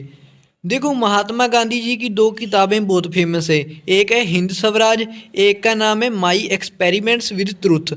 ये जो माई एक्सपेरिमेंट्स विद ट्रूथ है ये महात्मा गांधी जी की ऑटोबायोग्राफी है। कभी भी डायरेक्ट क्वेश्चन आ जाएगा, महात्मा गांधी जी की ऑटोबायोग्राफी का नाम क्या है, माई एक्सपेरिमेंट्स विद ट्रूथ। उसके बाद देखो महात्मा गांधी जी के न्यूज़पेपर एग्ज़ाम में बहुत पूछे जाते हैं, आपको पता होने चाहिए महात्मा गांधी जी के कौन कौन से न्यूज़पेपर हैं, इंडियन ओपिनियन, हरिजन, यंग इंडिया, नवजीवन। उसके बाद ये स्टेटमेंट कभी कभार एग्जाम में पूछी जाती है भी, महात्मा गांधी जी को किसने हाफ नेकेड सेंट कहा था? किसने कहा था? विंस्टन चर्चिल ने कहा था। ठीक है, उसके बाद देखो महात्मा गांधी जी को राष्ट्रपिता यानी कि फादर ऑफ नेशन किसने कहा था? सुभाष चंद्र बोस ने कहा था। 1894 में Mahatma Gandhi ji Natal Indian Congress की स्थापना करते हैं। 1904 में ये foundation of Indian Opinion magazine and Phoenix Farm near Durban, यानी कि इंडियन ओपिनियन जो मैगजीन है उसकी फाउंडेशन करते हैं और एक फोनिक्स फार्म बनाते हैं, कहाँ? डरबन में। उसके बाद 1910 में टॉलस्टॉय फार्म बनाते हैं। कभी भी डायरेक्ट क्वेश्चन आ जाएगा, गांधी जी ने टॉलस्टॉय फार्म कब बनाया था? 1910 में बनाया था। उसके बाद देखो कभी कभार ये क्वेश्चन बनता है, गांधी जी को कौन सा अवार्ड मिला था और क्यों मिला था? गांधी जी को केसरे हिंद का अवार्ड मिला था, अंग्रेजों ने दिया था। किसके लिए? बोर वार्स के लिए। ठीक है, उसके बाद देखो जब गांधी जी इंडिया में आते हैं, अफ्रीका चले जाते हैं ना, अफ्रीका से जब इंडिया में आते हैं उस दिन को क्या कहते हैं? प्रवासी भारत दिवस कहते हैं, यानी कि NRI डे कहते हैं। कब आए थे?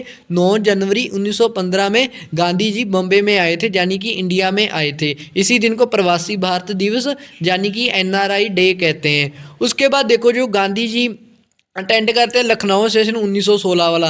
1916 में जो लखनऊ में सेशन हुआ था, AC मजूमदार ने जो हेड किया था, उसको अटेंड करते हैं गांधी जी। ठीक है, ये क्वेश्चन एग्जाम में बहुत बनता है। गांधी जी ने इंडियन नेशनल कांग्रेस का सिर्फ एक ही सेशन के प्रेसिडेंट बने थे, वो कौन सा सेशन था? 1924 का सेशन था, बेलगांव में हुआ था, जो कर्नाटका में पड़ता है। इंपॉर्टेंट है, याद रखना। जब इंडिया में गांधी जी आते हैं तो गांधी जी 3 आंदोलन करते हैं जो सबसे फेमस है। कौन कौन से हैं? देखो इसकी ट्रिक है, पहले तो CAK, चंपारण, अहमदाबाद, खेड़ा। देखो जो चंपारण है वो गांधी जी की पहली सिविल डिसोबीडियंस मूवमेंट थी, जो अहमदाबाद वाला है वो हंगर स्ट्राइक थी गांधी जी की पहली, और जो खेड़ा वाला है वो गांधी जी की पहली नॉन कोऑपरेशन मूवमेंट थी। डायरेक्ट क्वेश्चन आते हैं, गांधी की पहली CDM कौन सी है? गांधी की पहली हंगर स्ट्राइक कौन सी है? गांधी की पहली NCM कौन सी है, यानी कि नॉन कोऑपरेशन मूवमेंट कौन सी है? डिटेल में करते हैं।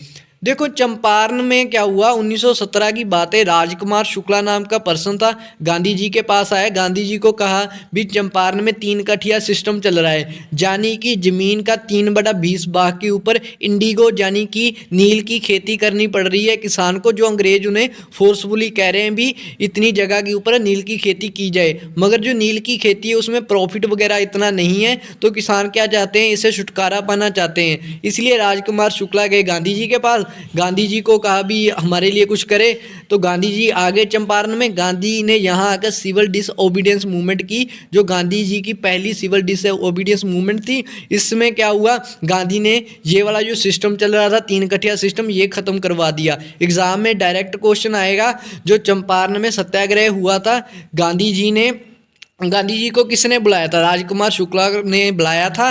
ठीक है, और उसके बाद पूछेंगे क्या था ये था 3 कठिया सिस्टम, यानी कि 3/20 भाग के ऊपर इंडिगो यानी कि नील की खेती करनी पड़ती थी। गांधी जी ने इसको ख़त्म किया था। जहाँ डायरेक्ट क्वेश्चन आता है, सबसे पहले गांधी जी ने इंडिया में कौन सा आंदोलन किया था? चंपारण सत्याग्रह किया था।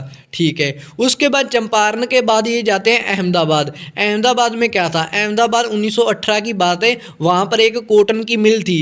कॉटन की मिल में जो वर्कर काम कर रहे थे वो कह रहे थे जो हमारी इनकम है यानी कि उनके वेजेस है वो 50% इंक्रीज कर दिए जाएं, क्योंकि उस टाइम क्या लगी हुई थी? World War I लगी हुई थी और इन्फ्लेशन काफ़ी हो रखी थी। मगर जो ऑनर था मिल का ऑनर कह रहा है भी मैं सिर्फ 20% बढ़ा सकता हूँ। तो इससे क्या हुआ, ये जो वर्कर थे, वर्करों ने हड़ताल वगैरह कर दी, मतलब भी मिल वाले से नाराज हो गए, मिल के ओनर से। तो इसी टाइम क्या हुआ, एक अनुसुया साराभाई नाम की लड़की है, ठीक है, ये जाएगी किसके पास? गांधी के पास जाएगी। गांधी को कहेगी गांधी जी कुछ करो इनके लिए। गांधी जी फिर कहाँ आते हैं? अहमदाबाद में आते हैं, और गांधी जी इनका कॉम्प्रोमाइज़ करवा देते हैं। कितने में? 35% में करा देते हैं, यानी कि इनकी जो वेज है 35% बढ़ जाएंगे। मगर ये इतनी जल्दी भी नहीं मानता है जो कॉटन मिल का ओनर है, तो इसलिए गांधी को पहले क्या करनी पड़ती है? हंगर स्ट्राइक करनी पड़ती है। डायरेक्ट क्वेश्चन आ जाएगा, गांधी जी की पहली हंगर स्ट्राइक कौन सी थी? अहमदाबाद वाली थी।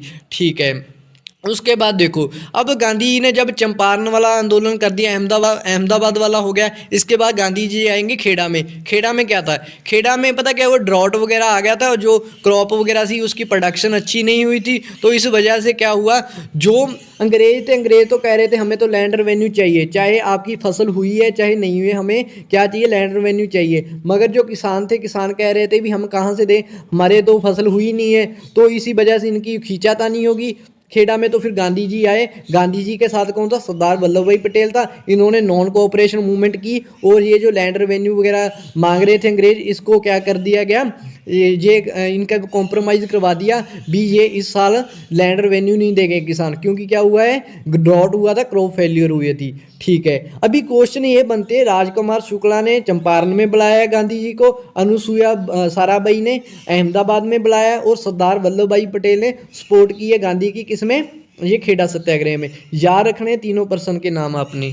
ठीक है, उसके बाद देखो रॉलेट एक्ट आ रहा है 1919 का। देखो क्या हो रहा था, जब ये 1919 का टाइम आ चुका था तो देश में पता क्या हो रहे थे, रेवोल्यूशनरी एक्टिविटीज़ बढ़ चुकी थी। यानी कि लोग क्या कह रहे थे, अंग्रेजों भाग जाओ, मतलब अंग्रेजों को भगाना चाहते थे।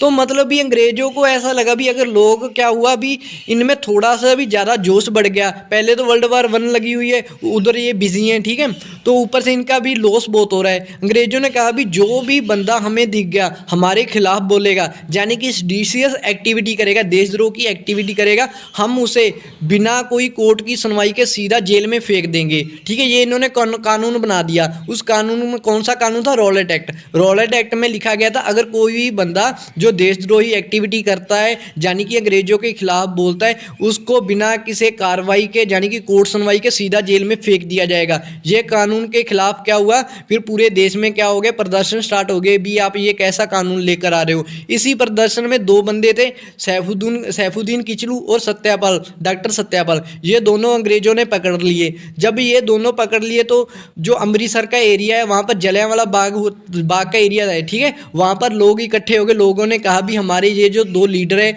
डॉक्टर सैफुद्दीन किचलू और डॉक्टर सत्यापाल, इन दोनों को छोड़ दो। उस दिन क्या हुआ, 13 अप्रैल का दिन था, 1919 का था। जलियांवाला बाग यानी कि अमृतसर में सारे लोग इकट्ठे हुए थे। तो वहाँ पर एक अंग्रेज पुलिस वाला आया, डायर, जिसका नाम था डायर, DYER, डायर था। डायर ने क्या किया, वहाँ पर फायरिंग स्टार्ट कर दी। जब फायरिंग स्टार्ट कर दी, जितने भी जलियांवाले बाग में लोग थे वो सारे के सारे शहीद हो गए, यानी कि उनकी डेथ होगी, सभी के गोलियां लग गई। ठीक है, इसे कहते हैं जलियांवाला बाग मैसेकर। इस टाइम के ऊपर जो पंजाब में जो लेफ्टिनेंट गवर्नर था उसका नाम था ओ डायर। डायरेक्ट पूछा जाता है लेफ्टिनेंट गवर्नर कौन था पंजाब में उस टाइम, ओ डायर था। देखो, तो फिर पंजाब वालों ने इसका बदला लिया। उधम सिंह का नाम का एक बंदा था, ठीक है, उसने क्या किया, उसने ये जो ओ डायर था ना, लेफ्टिनेंट गवर्नर, इसको लंदन में जाकर 1940 में मार दिया था। इंपॉर्टेंट क्वेश्चन बनता है, याद रखना। ठीक है, उसके बाद देखो खिलाफ तो नॉन कोऑपरेशन मूवमेंट। देखो क्या हुआ, जो खिलाफ तो मूवमेंट है इसका मतलब ये है, वर्ल्ड वार 1 लगी हुई है। जब वर्ल्ड वार 1 लगी हुई थी, वहाँ पर तुर्की में एक खलीफा होता है जो मुस्लिम होते हैं, इसको अपनी मेन अथॉरिटी मानते हैं। उन्होंने क्या किया, अंग्रेजों ने इस खलीफा की पावर को ख़त्म कर दिया। तो मुस्लिम क्या कह रहे थे भी, ये जो हमारा खलीफा है आप इसको पहले जितनी पावर दे दे, जैसे हमारा पहले चल रहा था सिस्टम वैसे ही कर दिया जाए। मगर अंग्रेज मान नहीं रहे थे, तो इसीलिए इन्होंने मुस्लिम थे जितने भी इंडिया में और बाहर जितनी भी कंट्री, सभी ने क्या स्टार्ट कर दिया, खिलाफत मूवमेंट स्टार्ट कर दी।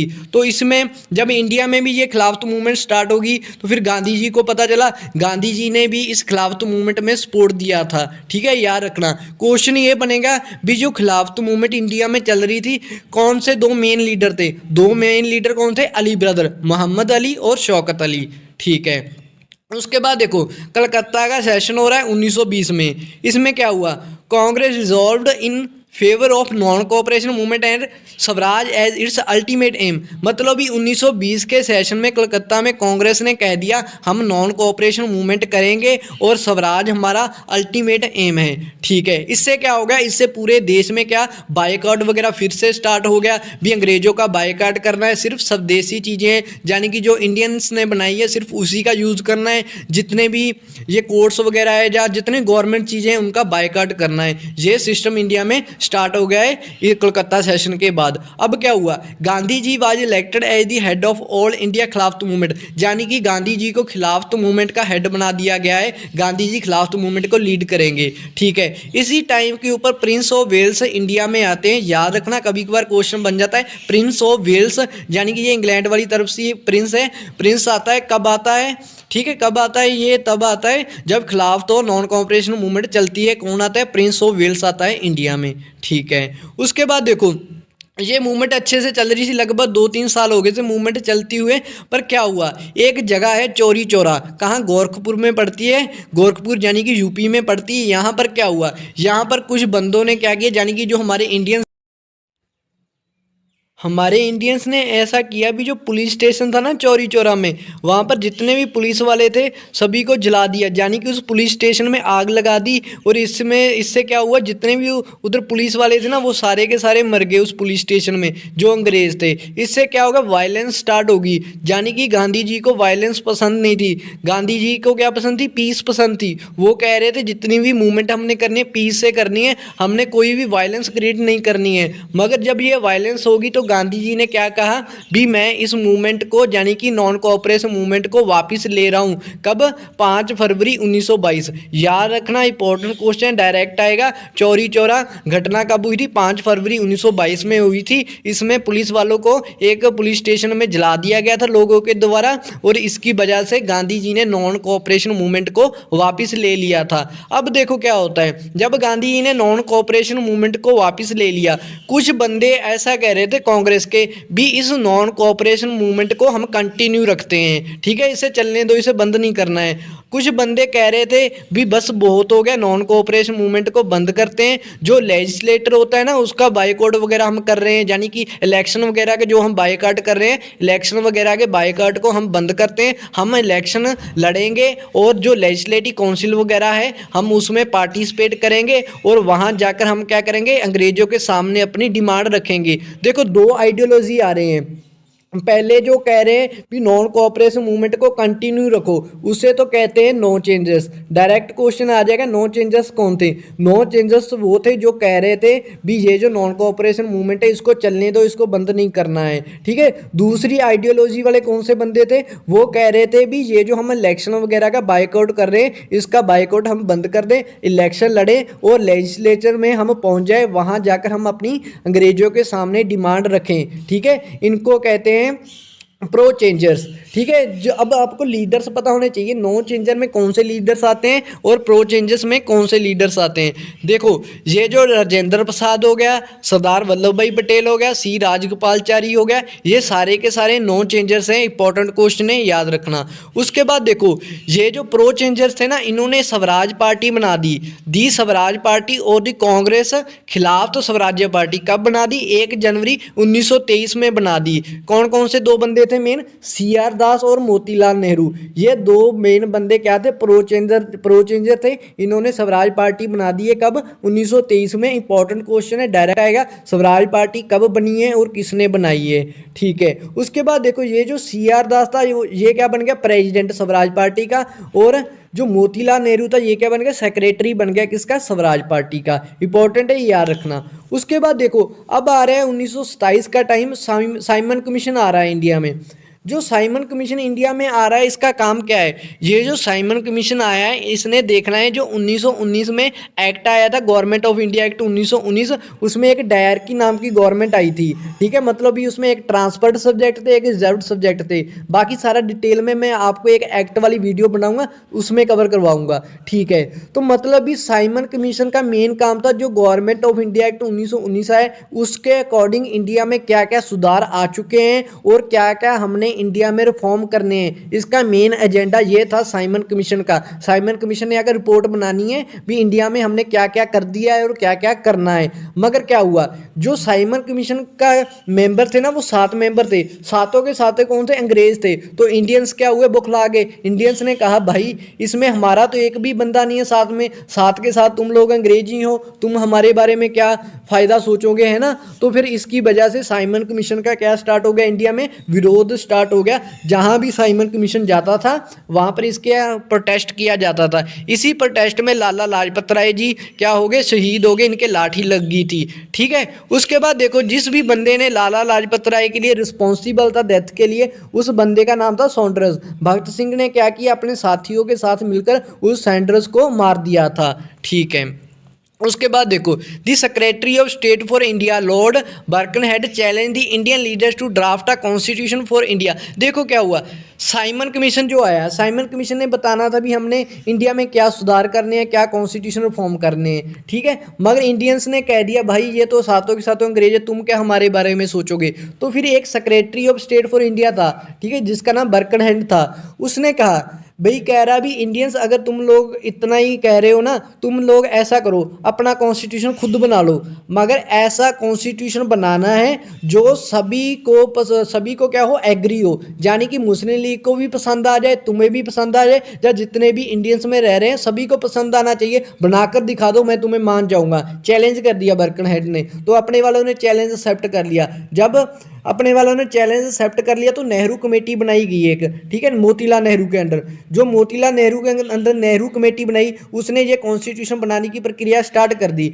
ठीक है, जब ये स्टार्ट कर दी, जो नेहरू कमेटी का मेन मोटिव क्या था, हमें डोमिनियन स्टेटस चाहिए। डायरेक्ट आ जाएगा, नेहरू कमेटी का मेन मोटिव क्या था, डोमिनियन स्टेटस चाहिए। मगर क्या हुआ, जब ये नेहरू कमेटी वाले कुछ बना रहे थे, रिकमेंडेशन वगैरह बना रहे, रिपोर्ट बना रहे थे ना, तो उसमें क्या हुआ, मुस्लिम लोग गए, मुस्लिम ने कहा भी कुछ हमारी डिमांड्स है वो भी आप लोग शामिल कर लो, जिसे कहते हैं दिल्ली प्रपोजल्स। डायरेक्ट क्वेश्चन आएगा, दिल्ली प्रपोजल्स क्या है। दिल्ली प्रपोजल में कुछ मुस्लिम्स जाते हैं, वो नेहरू को कहते हैं भी इसमें हमारी भी कुछ डिमांड्स है, वो भी इसमें इंक्लूड कर लो, ये जो नेहरू कमेटी रिपोर्ट बन रही है। ठीक है, उसके बाद जिन्ना जाते हैं, जिन्ना कहते हैं भी मेरे भी एक 14 पॉइंट है, ये भी शामिल कर लो नेहरू कमेटी रिपोर्ट में। मगर वही बात होगी ना जो बर्कनहेड ने कहा था भी, तुम लोग बना ही नहीं सकते हो ऐसा कॉन्स्टिट्यूशन जो सभी को एक्सेप्ट हो। वही बात होगी, जिन्ना कुछ और कह रहा है, नेहरू कमेटी वाले कुछ और कह रहे हैं। मतलब भी ये जो नेहरू कमेटी रिपोर्ट थी, इसका कोई इतना ज़्यादा फ़ायदा नहीं निकला भी। ये बर्कनहेड ने जो चैलेंज किया था वो बर्कनहेड सही रह गया।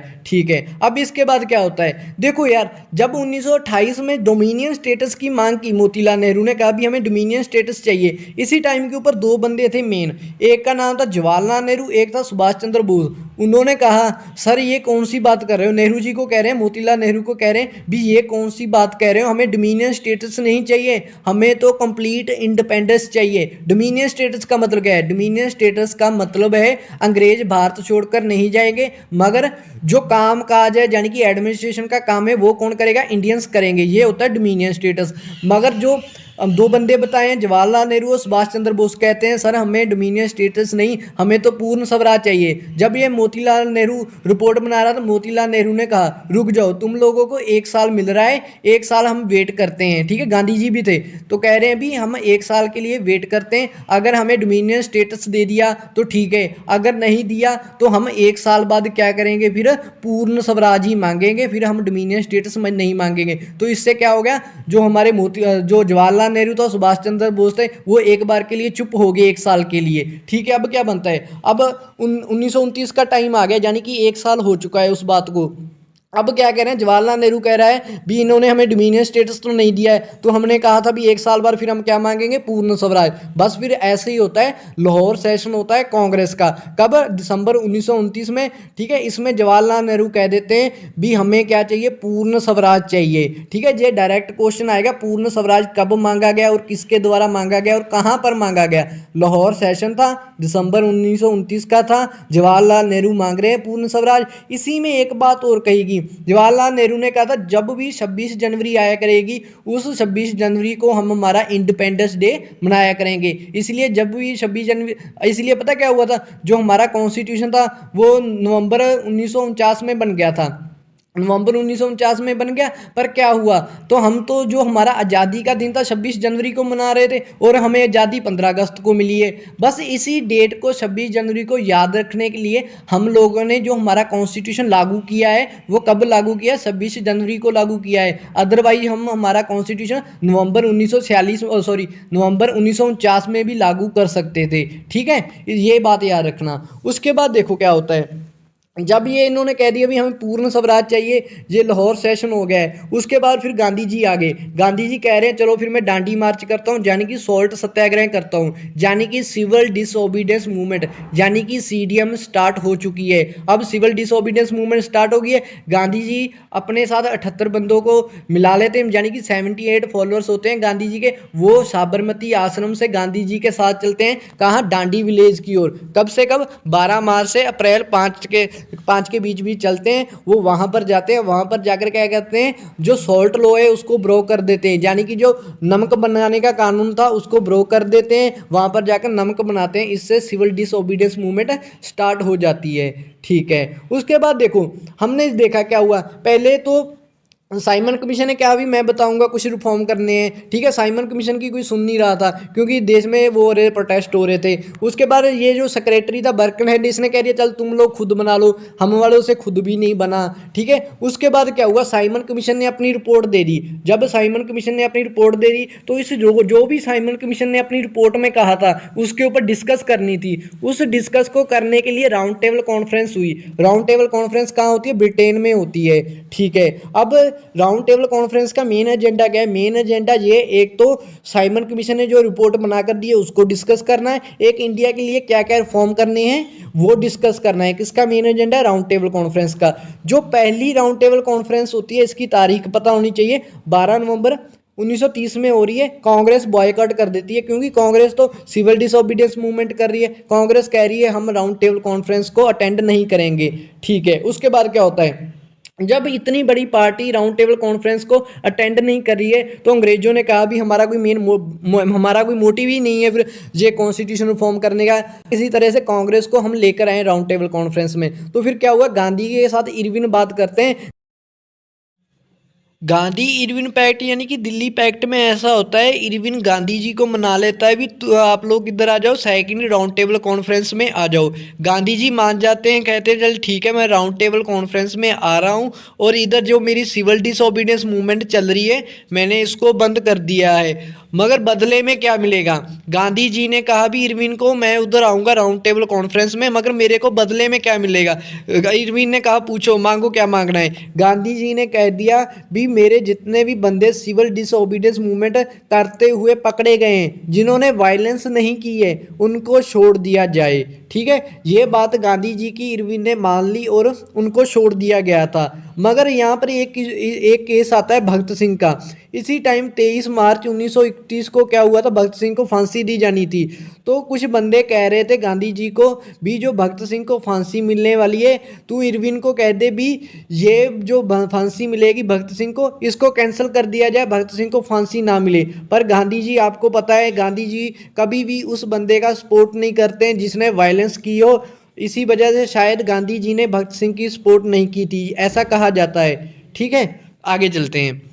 जब Gandhi ji second round table conference में चले गए तो वहाँ पर जाकर क्या हुआ, ये जो राउंड टेबल कॉन्फ्रेंस में अंग्रेज बैठे थे कह रहे थे भी हम डोमिनियन स्टेटस देंगे, वहीं से गांधी भाग गए। गांधी कहने लगे कौन सा डोमिनियन स्टेटस, जो डोमिनियन स्टेटस तो हम 1928 में मांग रहे थे, अब नहीं हमें चाहिए, अब तो हमें क्या चाहिए, पूर्ण स्वराज चाहिए। ठीक है, Gandhi ji second round table conference छोड़कर वापस आ जाते हैं। उसके बाद देखो क्या हुआ, 1932 में वहाँ का पीएम था जो रामसे मैकडोनाल्ड था ब्रिटिश का, उसने अनाउंस कर दिया मैं कॉम्युनल रिप्रेजेंटेशन दे रहा हूँ। किसको दे रहा हूँ, डिप्रेस्ड क्लासेस को दे रहा हूँ। इसे क्या कहते हैं, कॉम्युनल अवार्ड भी कहते हैं और मैकडोनाल्ड अवार्ड भी कहते हैं। डायरेक्ट आ जाएगा कॉम्युनल अवार्ड क्या है, इसका मतलब ये है ये कॉम्युनल रिप्रेजेंटेशन देता है किसको, डिप्रेस्ड क्लासेस को। इसका मतलब क्या है, इसका मतलब ये है जो भी डिप्रेस्ड क्लासेस का कैंडिडेट वोटिंग के लिए उठेगा, यानी कि इलेक्शन में उठेगा, सिर्फ उसको डिप्रेस्ड क्लासेस वाले ही वोट डालेंगे, कोई और धर्म वाला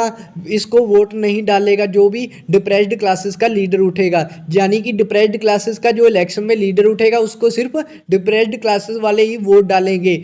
ऐसा कब हुआ था, ऐसा 1909 में भी हुआ था जब मुस्लिम को कॉम्युनल इलेक्टोरेट मिले थे। ऐसा 1919 में भी हुआ था जब सिख है जो या यूरोपियंस है इनको भी कॉम्युनल रिप्रेजेंटेशन मिली थी। इससे दिक्कत क्या होगी, इससे दिक्कत ये होगी गांधी जी ने कहा ये जो डिप्रेस्ड क्लासेस वाले हैं ये हमारे हिंदू ही हैं, तो तुम लोग क्या कर रहे हो, अंग्रेज क्या कर रहे हैं, ये हिंदू को डिप्रेस्ड क्लासेस से अलग कर रहे हैं, यानी कि इनका भी पार्टीशन कर रहे हैं, इनको भी तोड़ रहे हैं, हिंदुओं को अलग और डिप्रेस्ड क्लासेस को अलग कर रहे हैं। गांधी जी को ये बात अच्छी नहीं लगी और गांधी जी क्या कह रहे थे, ये जो कॉमनल रिप्रेजेंटेशन डिप्रेस्ड क्लासेस वाली है ये नहीं होनी चाहिए, ठीक है। मगर अम्बेडकर जी क्या कह रहे थे, अच्छी बात है, हमारे लिए क्या हो रहा है, डिप्रेस्ड क्लासेस के लिए सेपरेट इलेक्टोरेट आ रहा है, यानी कि कॉमनल रिप्रेजेंटेशन हमें मिल रही है। मगर क्या हुआ, इस वजह से गांधी जी क्या हो गए, फास्ट के ऊपर बैठ गए, भूख हड़ताल के ऊपर बैठ गए। कहाँ, जरवड़ा जेल थी कहाँ, पुणे में। तो गांधी जी पूरे अंतिम दिनों पर आ गए थे, इतनी भूख हड़ताल के ऊपर बैठे हुए थे। तब अम्बेडकर जी को रियलाइज हुआ भी गांधी जी इतने अच्छे पर्सन है, अगर इनको कुछ हो गया तो अच्छा नहीं होगा। तो उन्होंने क्या किया, अंबेडकर जी फिर गांधी जी के पास गए, इन दोनों के पास क्या हुई, मीटिंग हुई, गांधी जी और अंबेडकर की ये मीटिंग हुई। जितनी भी रिजर्व्ड सीट है ना, यानी कि जो इलेक्शन में रिजर्वेशन दी गई है डिप्रेस्ड क्लासेस को, उनकी सीट्स को हम बढ़ा रहे हैं, मगर हमें कॉमनल जो इलेक्टोरेट है, यानी कि कॉमनल वार्ड है, या कॉमनल वार्ड कह लो, या मैकडोनाल्ड वार्ड कह लो, या communal representation for depressed classes कह लो, ये हमें नहीं चाहिए। इसे कहते हैं पूना पैक्ट। डायरेक्ट क्वेश्चन आएगा, पूना पैक्ट क्या है। पूना पैक्ट में गांधी जी और अंबेडकर की संधि होती है। इसमें कहा जाता है भी हमें जो कॉमनल वार्ड है वो नहीं चाहिए, और जो रिजर्वेशन है किसकी, डिप्रेस्ड क्लासेस की, उसको बढ़ा दिया जाए, किसमें, इलेक्शन में, ठीक है। उसके बाद देखो अब होती है थर्ड राउंड टेबल कॉन्फ्रेंस। ये थर्ड राउंड टेबल कॉन्फ्रेंस भी फेल हो जाती है, तीनों की तीनों राउंड टेबल कॉन्फ्रेंस फेल हो जाती है। याद रखना है, जो सेकंड राउंड टेबल कॉन्फ्रेंस थी सिर्फ उसी में कांग्रेस पार्टिसिपेट करती है, ठीक है। एक बंदा है जिसने तीनों की तीनों राउंड टेबल कॉन्फ्रेंस में पार्टिसिपेट किया था, उसका नाम क्या है, doctor BR Ambedkar. Direct question आता है, याद रखना है। उसके बाद देखो क्या हुआ, Subhash Chandra Bose was elected as the president of Congress in 1938। देखो 1938 में क्या होते हैं, कांग्रेस के इलेक्शन होते हैं, वही जो प्रेसिडेंट वाले होते हैं। हरिपुरा का सेशन था, सुभाष चंद्र बोस क्या बन गए, प्रेसिडेंट बन गए हैं। उसके बाद अगले साल फिर इलेक्शन होता है 1939 में, उसमें भी सुभाष चंद्र बोस क्या बन जाते हैं, प्रेसिडेंट बन जाते हैं। कहाँ होता है वो, त्रिपुरी में होता है। आपको क्वेश्चन आएगा, हरिपुरा में प्रेसिडेंट कौन बना, कौन था, अपना सुभाष चंद्र बोस। और त्रिपुरी में कौन बना, ये भी कौन था, सुभाष चंद्र बोस था। मगर जो त्रिपुरी वाला था, इसमें गांधी जी का एक बंदा था, पट्टाभी सीतारमैया। गांधी जब ये इलेक्शन हो रहा था, पट्टाभी सीतारमैया जो गांधी जी का बंदा था, उसको हरा दिया था किसने, सुभाष चंद्र बोस ने, ठीक है। उसके बाद देखो अब क्या हुआ यार, यहाँ पर ना एक दिक्कत आ रही थी, पता क्या दिक्कत थी, 1939 में ना सुभाष चंद्र बोस प्रेसिडेंट तो बन जाते हैं कांग्रेस के, पर ये कांग्रेस को छोड़ देते हैं। क्यों छोड़ देते हैं, इसका रीज़न ये था, ये जो सुभाष चंद्र बोस था ना, ये बंदा बहुत ज़बरदस्त था। ये कह रहा था भी वर्ल्ड वॉर 2 लग गई है, ठीक है, हमें क्या करना चाहिए, अंग्रेज वर्ल्ड वॉर 2 में लग गए हैं, बिजी हो गए हैं, हमें जल्दी से जल्दी अंग्रेजों को अब भगा देना चाहिए इंडिया में, यानी कि पूरे देश में हमें क्या करना चाहिए, आंदोलन करना चाहिए, प्रोटेस्ट स्टार्ट कर देना चाहिए भी, अंग्रेजों भाग जाओ। मगर क्या हुआ, इसी टाइम के ऊपर इसकी जो आइडियोलॉजी थी वो हमारे जो गांधी जी थे उनके साथ नहीं मिलती थी, ठीक है। इसी वजह से कुछ कारण हुए और सुभाष चंद्र बोस ने क्या किया, कांग्रेस 1939 में छोड़ दी है, और इनकी जगह अब कौन प्रेसिडेंट बन गया, डॉक्टर राजेंद्र प्रसाद बन गया है 1939 में। डायरेक्ट क्वेश्चन आया था भी, डॉक्टर राजेंद्र प्रसाद बना था 1939 में प्रेसिडेंट, किसकी जगह, सुभाष चंद्र बोस की जगह। एग्जाम में क्वेश्चन आ रखा है, ठीक है। उसके बाद क्या हुआ, जब सेकंड वर्ल्ड वॉर लगी हुई है, अंग्रेजों ने क्या किया, सेकंड वर्ल्ड वॉर में ऐसा कह दिया जो इंडिया है ब्रिटेन की सपोर्ट कर रहा है, ठीक है। इससे क्या हुआ, इससे ये हुआ जो हमारे कांग्रेस वाले हैं वो कह रहे हैं हम तो कोई सपोर्ट नहीं कर रहे हैं, ऐसे कैसे तुम लोगों ने कह दिया, हम फ्री सपोर्ट करेंगे जब तुम जो हमारे इंडिया को क्या करोगे, इंडिपेंडेंट कर दोगे, ठीक है। तो मगर अंग्रेज क्यों माने, कहेंगे हम इंडिपेंडेंट वगैरह कुछ नहीं देंगे। तो अंग्रेजों के साथ ये हमारे कांग्रेस वाले थे, इनकी लड़ाई होगी। कांग्रेस ने क्या कर दिया, कांग्रेस ने जो भी जहां जहां इनकी सरकार चल रही थी कांग्रेस की इंडिया में, वहां पर कांग्रेस ने अपनी मिनिस्ट्री को रिजाइन कर दिया। इस दिन को जिन्ना क्या कहते हैं, day of deliverance. Direct question आएगा, डे ऑफ डिलीवरेंस क्या है, जब कांग्रेस मिनिस्ट्री रिजाइन कर देती है, कौन कहता है, जिन्ना कहता है। उसके बाद देखो डायरेक्ट क्वेश्चन आएगा, लाहौर रेजोल्यूशन क्या है या पाकिस्तान रेजोल्यूशन क्या है। ये कब होता है, 1940 में होता है। इसमें जो जिन्ना है वो डायरेक्टली कह देता है हमें तो क्या चाहिए, पाकिस्तान चाहिए, ठीक है। इसे कहते हैं लाहौर रेजोल्यूशन या पाकिस्तान रेजोल्यूशन 1940। कभी कभार ये क्वेश्चन बन सकता है जो पाकिस्तान की जो नाम है वो किसने सबसे पहले रखा था, ये रखा था चौधरी रहमत अली ने रखा था, ठीक है। उसके बाद देखो, उसके बाद अगस्त ऑफर आ रहा है जहाँ जिसे लिनलिथगो ऑफर कहते हैं, अगस्त 1940 में। ये क्या कहता है, इसमें अंग्रेज कहते हैं भी हम आपको डोमिनियन स्टेटस दे देंगे। इंडियन वाले मानेंगे डोमिनियन स्टेटस? बिल्कुल नहीं मानेंगे। वो कहेंगे ये तो हम 1928 में मांगते थे, अब हमें डोमिनियन स्टेटस नहीं चाहिए, हमें क्या चाहिए, पूर्ण इंडिपेंडेंस चाहिए, यानी कि पूर्ण स्वराज चाहिए। ठीक है, ये अगस्त ऑफर फेल हो गया। उसके बाद क्या होता है, जब ये अगस्त ऑफर के बाद फिर इंडिया वाले क्या स्टार्ट कर देते हैं, हमारे जो कांग्रेस वाले हैं या इंडियंस हैं, इंडिविजुअल सिविल डिसोबीडियंस, जिसे कहते हैं इंडिविजुअल सत्याग्रह। कब? अक्टूबर 1940 से लेकर दिसंबर 1941 में। आपको क्वेश्चन आएगा जो इंडिविजुअल सत्याग्रह था, इसमें फर्स्ट सत्याग्रही कौन था? इसका फर्स्ट सत्याग्रही था विनोबा भावे। इंपॉर्टेंट क्वेश्चन है, याद रखना। इसके बाद देखो, ये ऑफर वगैरह क्यों दे रहे हैं अंग्रेज? अंग्रेज इसीलिए ऑफर दे रहे हैं भी इनको क्या चाहिए, इंडिया की सपोर्ट चाहिए। किसमें? वर्ल्ड वार 2 में सपोर्ट चाहिए इंडिया की। ठीक है, इसलिए इन्होंने पहले अगस्त ऑफर कह दिया, अगस्त ऑफर इंडिया वाले माने नहीं, फिर इन्होंने कह दिया चल ठीक है हम क्रिप्स मिशन भेज रहे हैं। ठीक है, इसमें क्या होता है, क्रिप्स मिशन में भी ये कहता है भी हम आपको डोमिनियन स्टेटस देंगे। तो गांधी जी क्या कहते हैं, गांधी जी कहते हैं ये तो एक पोस्ट डेटेड चेक है। याद रखना, डायरेक्ट क्वेश्चन आएगा, गांधी जी ने किसको पोस्ट डेटेड चेक कहा था? क्रिप्स मिशन को कहा था। ठीक है, उसके बाद देखो, जब ये क्रिप्स मिशन भी फेल हो गया, उसके बाद इंडिया वाले क्या स्टार्ट करते हैं, कांग्रेस वाले क्विट इंडिया मूवमेंट, यानी कि भारत छोड़ो आंदोलन स्टार्ट करते हैं। अंग्रेजों को कहते हैं भारत छोड़ जाओ, भाग जाओ। कब? 1942 में। गांधी जी इसी में एक नारा देते हैं, कौन सा? डू और डाई, करो या मरो। डायरेक्ट क्वेश्चन आएगा, गांधी जी ने डू और डाई का स्लोगन किस मूवमेंट में दिया? क्विट इंडिया मूवमेंट में दिया। इसी टाइम के ऊपर इंडिया में पूरे प्रोटेस्ट स्टार्ट हो गया था, यानी कि बायकॉट स्टार्ट हो गया था अंग्रेजों का। वो 3 जगह पर तो गवर्नमेंट भी बन गई थी इंडियन की। कहाँ? बलिया यूपी में चीतू पांडे ने बनाई थी, तामलुक बंगाल में, सतारा महाराष्ट्र में वाई बी चौहान ने बनाई थी और नाना पाटिल ने। डायरेक्ट क्वेश्चन आ जाएगा, वो कहेंगे जो क्विट इंडिया मूवमेंट चल रही थी उस टाइम के ऊपर पैरेलल गवर्नमेंट कहाँ कहाँ बनी थी? बलिया में यूपी में, तामलुक में, सतारा में बनी थी। ठीक है, उसके बाद कहेंगे ये जो क्विट इंडिया नाम की टर्म है, भारत छोड़ो, ये किसने कॉइन की थी? ये की थी यूसुफ मेहर अली ने की थी। इंपॉर्टेंट है, ये याद रखना। उसके बाद देखो, अब क्या हो रहा है, अब सीआर फार्मूला आता है। सीआर फार्मूला 1947 में आता है। इसमें क्या है, इसमें सीआर फार्मूला में ऐसा कहा जाता है, मुस्लिम लीग और कांग्रेस दोनों मिल जाए, दोनों मिलकर अंग्रेजों को क्या कहें भी हमें इंडिपेंडेंस दे दो। क्या दे दो? हमें इंडिपेंडेंस दे दो। ठीक है, जब इंडिपेंडेंस मिल गई उसके बाद क्या किया जाएगा, जितना भी मुस्लिम मेजोरिटी एरिया है इंडिया में वहाँ पर वोटिंग कराएंगे। अगर वोटिंग में लोगों ने कह दिया इंडिया के साथ रहना है तो इंडिया के साथ रहेंगे मुस्लिम भी, है ना। अगर क्या हुआ भी वहाँ पर वोटिंग में उन्होंने कह दिया जो भी मुस्लिम मेजोरिटी एरिया हमें इंडिया के साथ नहीं रहना है, तो क्या किया जाएगा, तो एक जॉइंट एग्रीमेंट होगा। क्या भी? डिफेंस का, कम्युनिकेशन का, कॉमर्स का, तीनों के तीनों एक ही जो इंडिया लेवल के ऊपर एक ही अथॉरिटी सांभेगी। मतलब कहना क्या चाह रहे हैं, कहना ये चाह रहे हैं भी मुस्लिम मेजोरिटी एरिया ने अगर कह दिया हमने इंडिया के साथ नहीं रहना है, ठीक है, ये बात मान ली जाएगी, इंडिया के साथ मत रहो, मगर जो डिफेंस होगा, कम्युनिकेशन होगा या कॉमर्स होगा, ये जो मुस्लिम मेजोरिटी एरिया है और दूसरा अपना नॉर्मल इंडिया है, वो सभी का कॉमन ही होगा, डिफेंस का, कम्युनिकेशन का और कॉमर्स का। ठीक है, मगर इसमें दिक्कत क्या होगी, इसमें दिक्कत ये होगी जो जिना था, जिना ने कह दिया जो मुस्लिम मेजोरिटी एरिया है ना वहां पर वोट कौन डालेगा, वोट सिर्फ मुस्लिम ही डालेंगे, हिंदू वगैरह जो रह रहे हैं उधर वो वोट नहीं डाल सकते। ठीक है, इसी वजह से ये जो सीआर फार्मूला था ये फेल हो गया। फेल हो गई क्योंकि मुस्लिम मेजोरिटी एरिया है, सिर्फ अगर मुस्लिम वोट डालेंगे तो फिर तो वो क्या मांगेंगे, वो पाकिस्तानी मांगेंगे ना।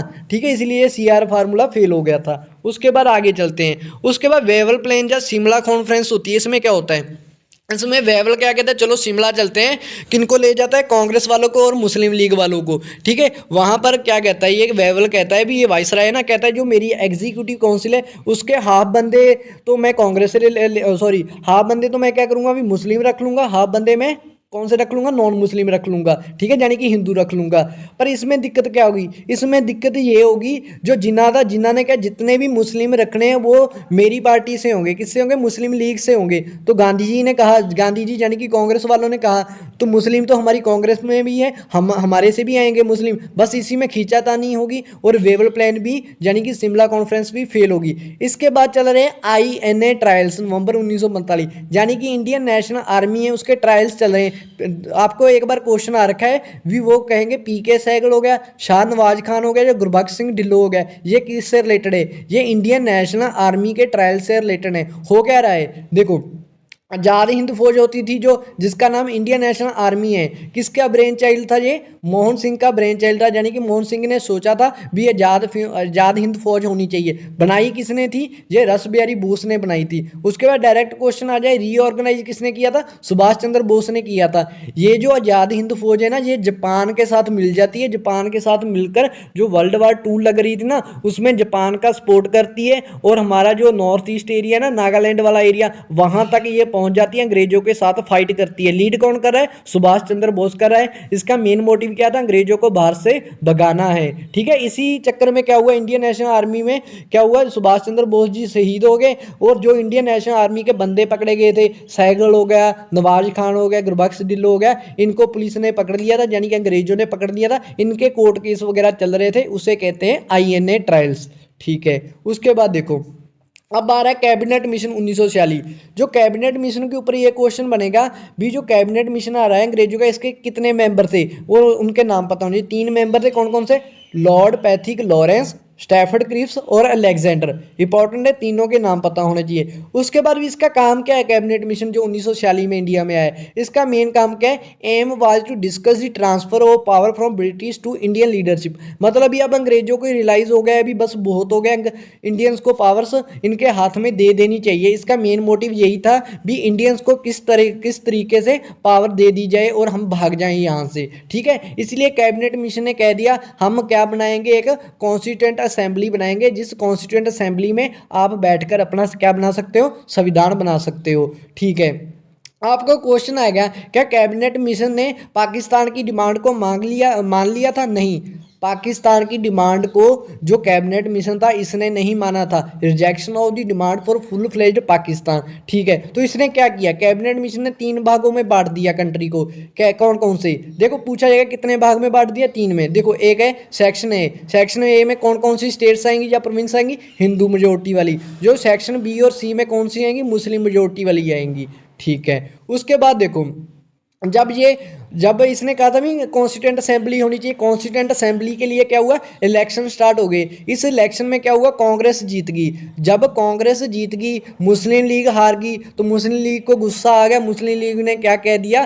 कह रहे हैं भी, मुस्लिम लीग कह रहे हैं हम क्या कर रहे हैं? डायरेक्ट एक्शन कंपेन करेंगे। डायरेक्ट एक्शन कंपेन का मतलब क्या है भी, हमें तो बस सीधा पाकिस्तान चाहिए, हमें ये कॉन्स्टिट्यूएंट असेंबली से कुछ नहीं लेना, हमें संविधान से कुछ नहीं लेना है। ये था direct action campaign. Direct action campaign क्या है? Success of Congress in constituent assembly election, Muslim league launch direct action campaign. Communal rights, यानी कि अभी से दंगे स्टार्ट हो गए। जो हिंदू मुस्लिम जहाँ लड़ाई हो रही थी ना, अभी एक दूसरे को मार रहे थे, वो वाला काम अभी स्टार्ट हो गया डायरेक्ट एक्शन कंपेन से।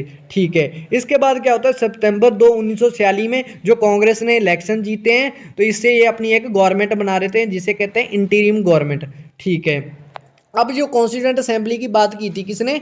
जो हमारा कैबिनेट मिशन आया था, वो बन गई है। कब बनती है? दिसंबर 9 1946 में बनती है। इसका प्रेसिडेंट कौन था? डॉक्टर राजेंद्र प्रसाद था। इसका मेन काम क्या है? इंडिया के लिए कॉन्स्टिट्यूशन बनाना है। मुस्लिम लीग मैंने पहले ही बता दिया, कॉन्स्टिट्यूएंट असेंबली को ज्वाइन नहीं करने वाली है। ठीक है, इसके बाद एटली आ रहा है। मतलब इस टाइम के ऊपर दंगे हो रहे हैं पूरे इंडिया में, याद रखना है। एक तरफ दंगे हो रहे हैं, दूसरी तरफ एटली आ रहा है। एटली PM है जो ब्रिटिश का। ठीक है, वो क्या कह रहा है? वो कह रहा है चल ठीक है, बहुत ज़्यादा हो गए, हम 30 जून 1948 को इंडिया छोड़कर चले जाएंगे। ठीक है, ये कैंप एटली की अनाउंसमेंट आती है। उसके बाद क्या होता है? ये अभी दंगे और ज़्यादा उग्र हो गए, बहुत ज़्यादा बढ़ गए। अब फिर माउंटबेटन प्लान आता है 3 जून 1947 को। ये क्या कहता है? ठीक है, मैंने आपकी बात मान ली है, हम क्या कर रहे हैं? 2 भागों में बांटेंगे इंडिया को, एक इंडिया होगा और एक पाकिस्तान होगा। एक मैं बाउंड्री कमीशन बना रहा हूँ जिसका नाम है सिरल रेडक्लिफ, ये आप लोगों की बाउंड्री बना देगा। ये पाकिस्तान है, ये हिंदुस्तान है। ठीक है, समझ गए? उसके बाद देखो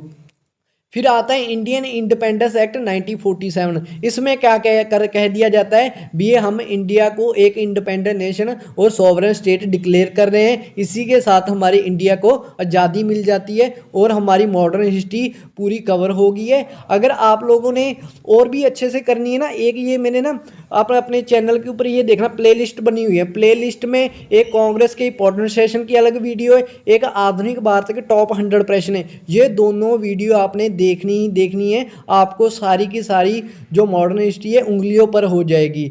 ठीक है, अगर आप लोगों को वीडियो अच्छी लगी है प्लीज़ मेरे चैनल को अभी सब्सक्राइब कर देना और अपने दोस्तों में इस वीडियो को शेयर कर दो। Thanks for watching.